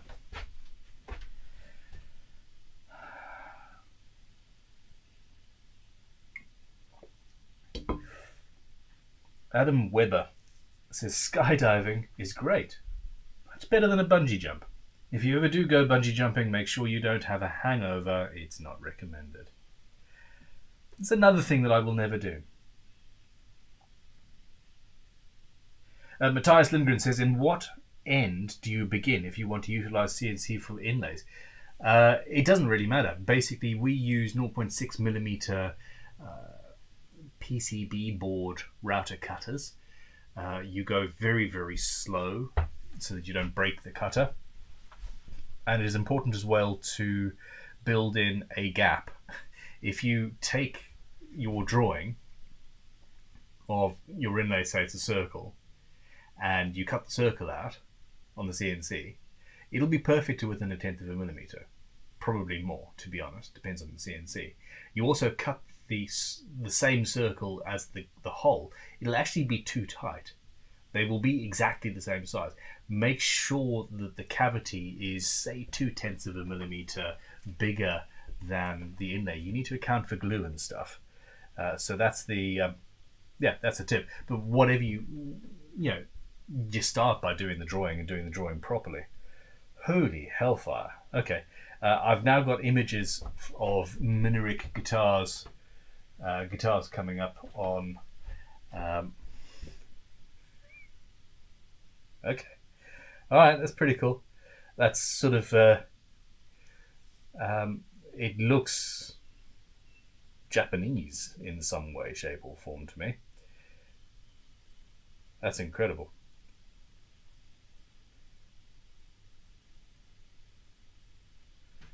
Okay, Stephen is saying he's up for the magazine, which is good. He's going to help me make it, I suppose. Homegrown Son says, focusing on finding and setting up shop at home of using equipment like pencil routers and more would be invaluable. I am going to be doing a lot more videos on Luthiery 101, the beginnings of guitar building, and I'm going to be making a lot of videos like that coming forward. So, yeah, please. Well, let me know exactly what you want to see, and we'll start doing that. I have done videos talking about the basic tools that a luthier needs. There should be, well, yeah, just search the channel basically. Essential tools for a guitar builder, etc., etc. It was fairly recently in this year. Top 15 tools or top 10 tools for guitar building, I think was the video, something like that. But I am going to be doing, here's how you dry wood, here's how you set up a workbench, here's etc. And in a more tutorial sort of a way. Dennis Chemakin has come in with 200 rubles, thank you very much. And he says, will you be building copies of your GGBO guitar? Absolutely. What will you change in them, and how many of them will there be? Smiley face. Also, I have sent you photos of my Fox guitar on Instagram. I will check that out. Thank you very much. So I'm going to film building the next prototype, which is going to be going to Tutankhamun, and that video will be going live, well, relatively soon, I suppose. Well, yeah, soon. If I need to get it to him before he comes on his course in a couple of months, I need to build a guitar. So it will be a combination of CNC and my handwork, getting it together in a faster time. I am not going to be using the skewers. I'm going to be using mini ribs, I would say. But I would like to talk to Tutankhamun about what he would like before I finalize it. Because essentially he's actually got, while it is technically the next prototype, he can customize things to a certain extent. Because, hey, it's a custom order, and that's what we do here.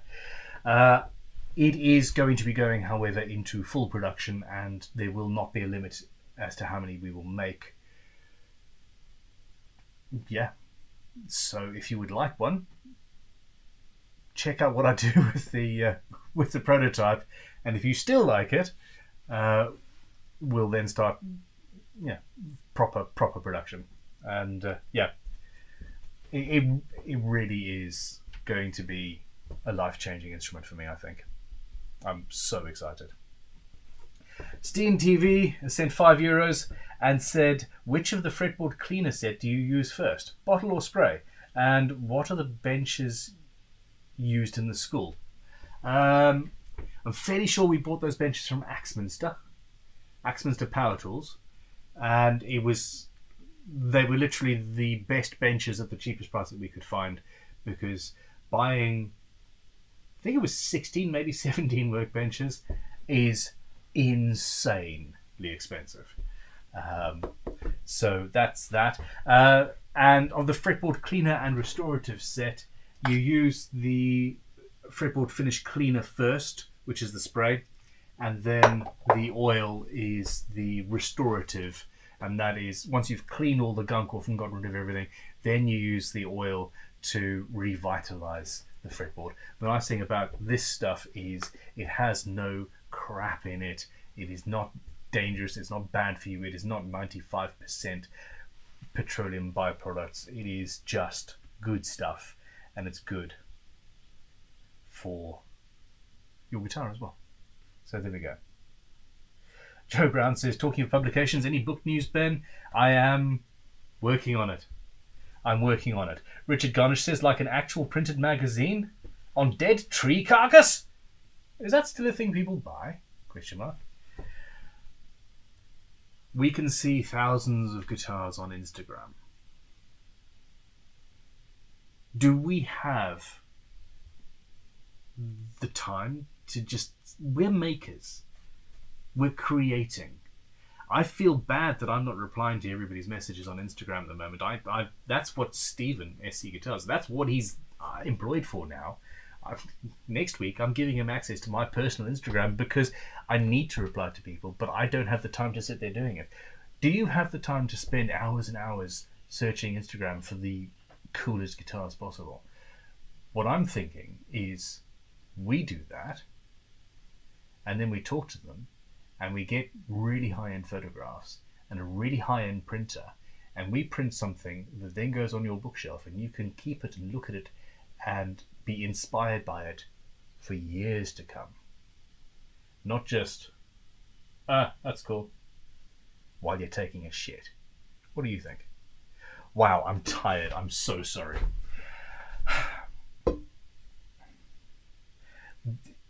A yearly GGBO coffee table book would be good. That's coming from Lilgrim. Crowe's Guitar says brass rods. Smiley emoji. Tutankhamun says, was I going to suggest ribs? So good, he's with me. I like that because he's the customer. Lepri Khan, as in Khan, KH. Wrath of Khan. There we go. Homemade yard chicken enchiladas. Then, if not a quarterly magazine, you could do a coffee table style photo book of the entries of GGBO every year as an additional source of funding for the program. That is the other option. In fact, that actually makes more sense, doesn't it? Done. I'll make it happen. Half of the profits will go to GGBO. No. It's not half of the profits. It is basically the book costs X, whatever else it doesn't cost will then go to GGBO. Dum-de-dum-de-dum. Homegrown Son says, would it be a series, perhaps first and second year mini apprenticeship with less floor sweeping? I'm not sure what you're talking about there. Crowe's Guitar says, alright, one sub for the magazine, let's get it in production. I will need a few more than one in order to make it worthwhile, but we'll get there.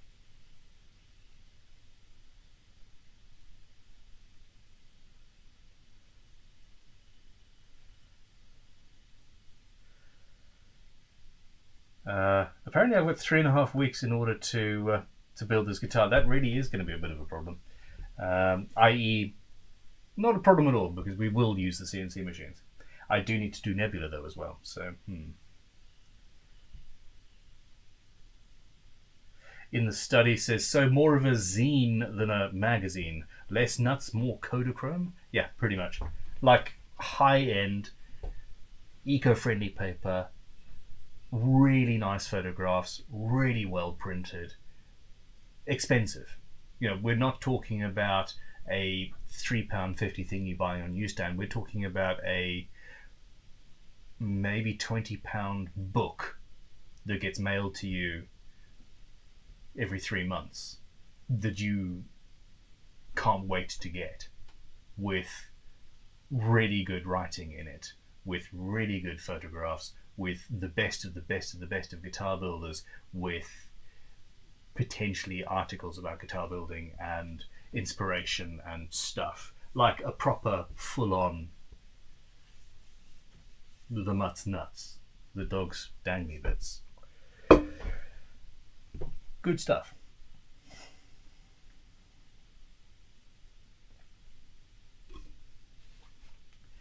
Matthias Lindgren says, Ben, you might want to make a book of guitars like Larry Vickers' coffee table books for different firearms, high quality photographs and short info on the guitars. That is exactly the sort of thing that I would like to do as well, emphatically. I don't know the person you're talking about, but I've just taken a photograph of your comment and will be checking it out. In the study says, since you didn't answer earlier, I didn't see your question earlier, otherwise I definitely would have. I'm going to continue with my assumption that you're secretly Carl Urban's new career. Carl Urban is my side gig. Every now and then I'm an A-list actor, you know. It's uncanny. In certain roles, it really is incredibly uncanny. I'm sure that they based Scourge off my tattoos and beard, and as the beard was back then. I am sure of it. Somebody watches the channel and was designing him, and they're like, yeah, let's do it, Ben. Must have been. I've got a I've got a minifigure that somebody sent me. I lie. I bought it at a car boot sale actually, and it really looks like me dressed up in armor. It's just insane. Joe Smeejohn Jr. coming with $2 and said, so basically a builder's instruction book. No, the builder's instruction book is something I'm writing, and that will be, this is how you build a guitar. The magazine will be an inspirational book. There will be articles, there will be people discussing things, I think, but it will predominantly be, here is this amazing guitar that this amazing guitar builder has just made, and she has done XYZ. Here's an article about what she's done, or he's done, or here is a whole series on the art in luthiery, and just photograph after photograph after photograph of incredibly high-end inlays, for example, or a study of sound holes, or, you know, we are geeks. I learned how to build guitars. I learned how to design guitars by reading the reviews in guitar magazines. And I would see what Patrick Eggle had just done, or what Fender have come up with. I mean, no surprise it's a version of something they made 60 years ago. And, oh, people are inlaying scratch plates. Oh, back plates should be inlaid rather than on the top. This reviewer likes this reviewer likes that. Let's incorporate those things into my designs. Nowadays, everything's fair game, and we've got all of this information just vomited out on the internet, but it needs to be curated. And I'd like to be that curator. It just, yeah, I think so.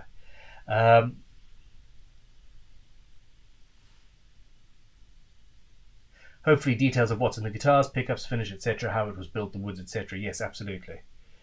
Stian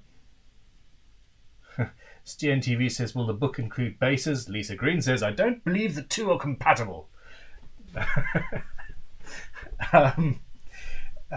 Yes, of course. Guitars and basses, maybe even violins, acoustics. You know, it's about guitar building, and we do not. Yeah.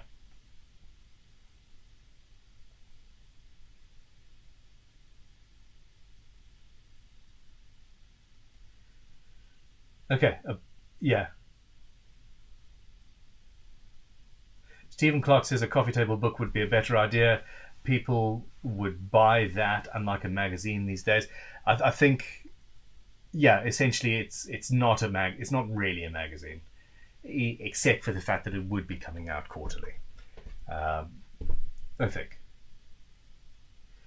So, Tixon Guitars Twitch 2.0 says, at £20 for the magazine, then no adverts. Technically, every single photograph from every single builder will be an advert for that builder. And it very much depends on how many people subscribe. I'm not going to say no adverts, although it would be like Crimson. You know, we're on my YouTube channel. I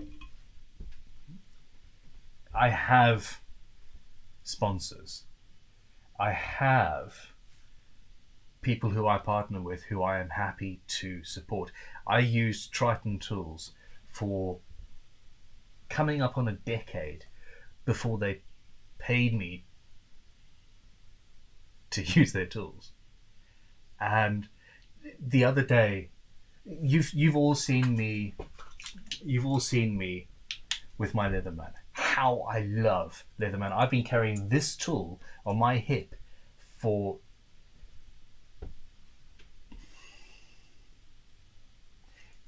must be 15 years. I use it all the time. I love it. I am a huge fan of the brand. I think they're going to sponsor me. Like, seriously. It's incredible. So, maybe some adverts, but the right adverts. Preferably no adverts, yes. But maybe some. We'll see. Okay. Fiat Mars come in with €5.49 and said that PRS again, sorry, if I cut a cross in the top of the rod so I could use a screwdriver to adjust it rather than the PRS tool, it might work. That was my thought. But I'm really, really, really not sure. Please email us, or actually you already have, haven't you? We need to do a little bit more research on that. I'm really not sure if that is a dual action truss rod. If it is, then yes, what you're talking about will absolutely do it, as long as the slot is deep enough. The issue with it is that you might actually, in using the screwdriver, there's a fair amount of torsion on there, and you might snap off one half and actually be worse off. You should be able to get somebody with a spot welder that will give a very, very short, very sharp burst of heat. If you protect the headstock around, if you put heat-resistant fabric or something over the guitar, so you're not going to damage the finish in any way, a super, super fast burst of heat and light and a spot weld should do it, and you should be okay. It's behind the truss rod cover anyway. You should be all right. But I think that's your thing. David Foray has sent a £5 super chat with no question.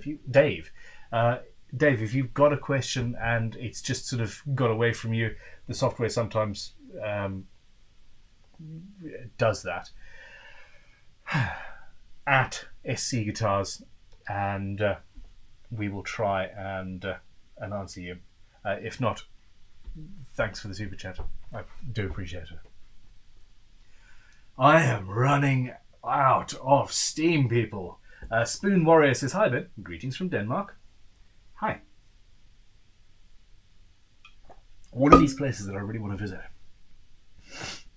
In the study, Ben, right places is more important than the right advert. I don't mind them at the start and end of a zine, but interrupting or in between other content drives me nuts. I agree. I so agree. Yeah, it is. I mean, it also, for example, Leatherman. I've talked about them forever. I use them forever, and whenever I use it or talk about it, it is in a context that is useful. Okay? Period. This is a tool. I have got pliers there. But when I got my fist halfway in a guitar and I need a pair of pliers, I don't go over there. I grab something off my hip. I've got screwdrivers, I've got saws and all that stuff. And I don't only use them in guitar. I use them all the time. This Leatherman spent probably 20 minutes today hammering together woven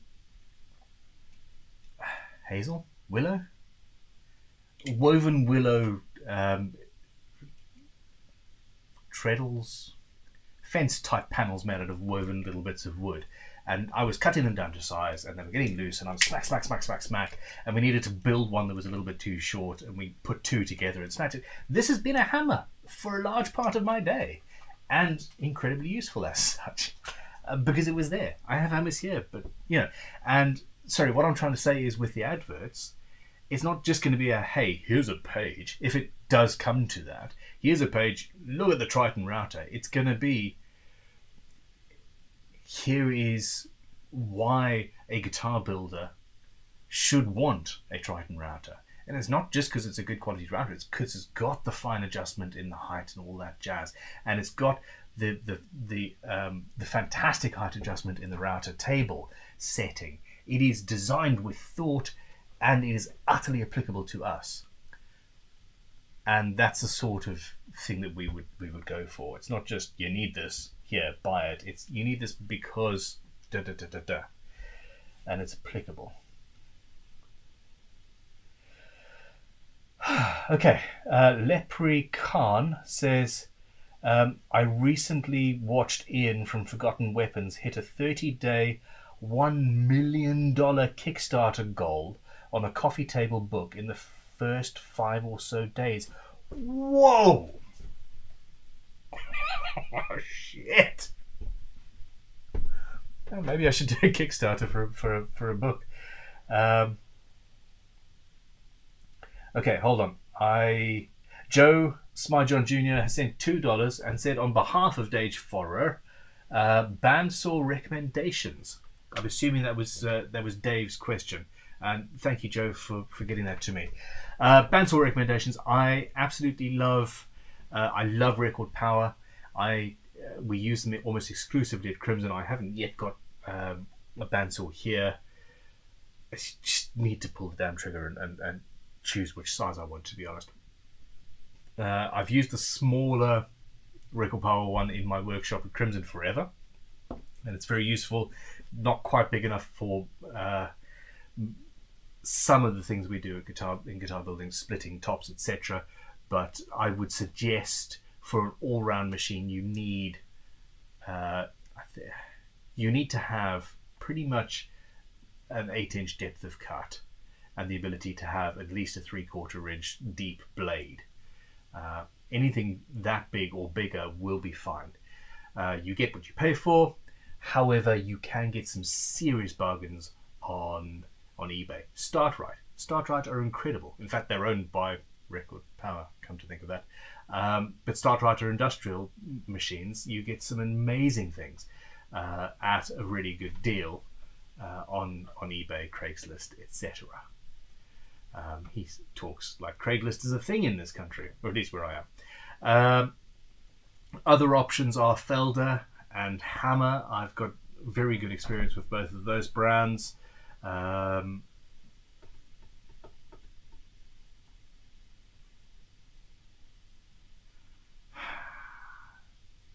Axminster Power Tools. I've got an old Axminster Power Tools bandsaw here that I despise with a passion.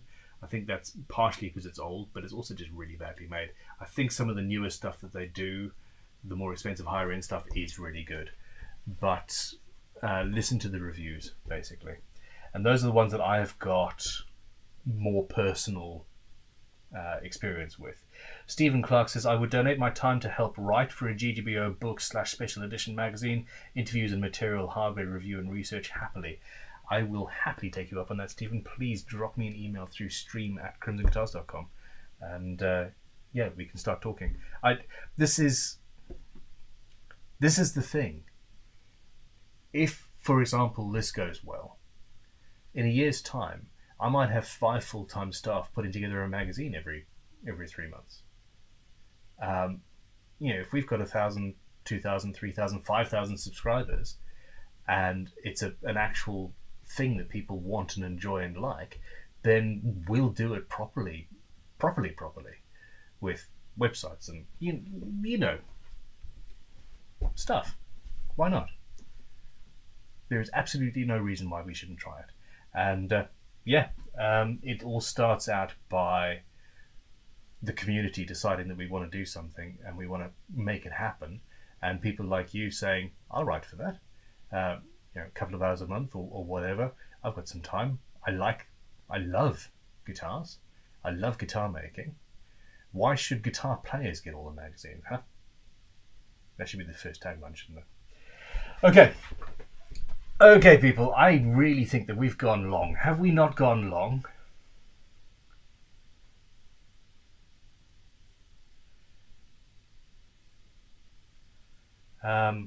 Okay, good night in the study. Sounds like you've had an interesting night. He says, okay, the American seems to have stopped setting off bombs, so I'm going to go to bed. Good night. Sleep well, Ben. I sincerely want to know the context of that. Ben, quick question. What do you think about using rattle can auto paint acrylic lacquer for guitar finishes? I think if you want a great finish and that is the only option that you've got, if you want a spray finish, because of all of the good things about a spray finish and you don't have a spray booth, then seriously go for it. There are, it is better quality and better quality and better quality. 15 years ago, yeah, nowadays it is better quality paint. The stuff is better. You can even buy proper 2-pack spray cans, i.e. it's segmented and you pierce between the two. It mixes into a 2K lacquer, such as you would use in a gun, and then you use it all in one shot, and you've got exactly what I would spray on a guitar at Crimson. SC Guitar says August 2nd he'll be on the course, so another quick build. He sent an email with everything he likes on the previous builds he'd like to see in it. Yeah. And the workbenches at Crimson are apparently lumberjack benches, maybe. Okay, Joe Smyjohn Jr. has sent a question saying, would you rather build an entire guitar with only chisels or with only sandpaper? Chisels, 100%. Absolutely. Who needs sandpaper when you've got chisels? Okay. Oh, wow, it is the 4th of July. I understand. Okay, fine. Sorry, yes. Please forgive me. My holiday was a couple of days ago.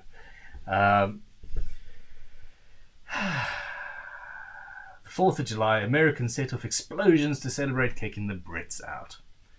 Okay, I got it. Bulgarian Evolution said, would you rather call it a day and end the stream now to go have an ice cream with your family, or have the chickens carve your next guitar? You are joking. I immediately go, how would one do that? Oh, I know, lost wax casting. Let's get the chickens to pick out some sort of a shape on a lump of soft wax that I then take to a glass furnace, and we make a mold and flood it with glass, and we end up with a chicken carved guitar. Done. That. No, I'm tired. Let's go home. Okay, everybody, please have a fantastic 4th of July. This is why we've got so few viewers, actually. 176 people watching rather than the normal 250 or 300. It's because everybody is actually having a good evening. Geo Guitar says, I think I accidentally sent you another money chat, whatever you call that. I wasn't wanting anything, I was just wondering why my first one didn't show up. I'm not sure if you have at all, because the boys send me all of them and I haven't seen anything. So it sounds to me like there's an issue in the background and YouTube are not actually accepting your super chats for some reason. No, we definitely can't see any super chats from you. Okay, everybody, look. Okay, Bobby Kane, long time watcher, first time live chat commenter. How does someone on the opposite side of the Atlantic puddle take advantage of the help the GGBO charity has to offer? Drop us an email through greatguitarbuildoff.com. Everything is utterly insane right now. We are trying to set up, and we're trying to take advice on how to set this up properly. Ways and processes and means, and the ability to judge need versus want versus, all of these things. It's actually insanely difficult to do in a fair and equitable manner. But drop us an email and we will get in touch. It is, as I said, the competition is right at the end and there is so much going on, so it may take a little while to reply. But with that caveat, please. Richard Garnish says, still a bit sore about wasting all that perfectly good tea. Yeah. I'm assuming you're talking about the Boston Tea Party, yes? Stephen Clark says, I still love the irony that I, as an American, am looking to an Englishman for building and business advice on the American Independence Day. I had actually no idea what the date was until you guys mentioned it. Go to bed. I have 261 guitars to look at. Good night. That's a good point. So do I. I've voted on about half of them. So I'm going to go do that. Look, everybody. Have a good evening. Go check out greatguitarbuildoff.com. Go and vote, please. And take some inspiration. I know I did. I was utterly blown away by the amazing stuff that came out of this competition this year, and I can't wait for next year. I really can't.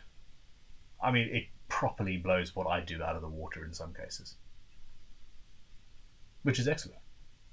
Anyhow, good night, good night, good night, and good night. Oh no, I keep on feeling I've got to push the button twice. Are you sure you want to end?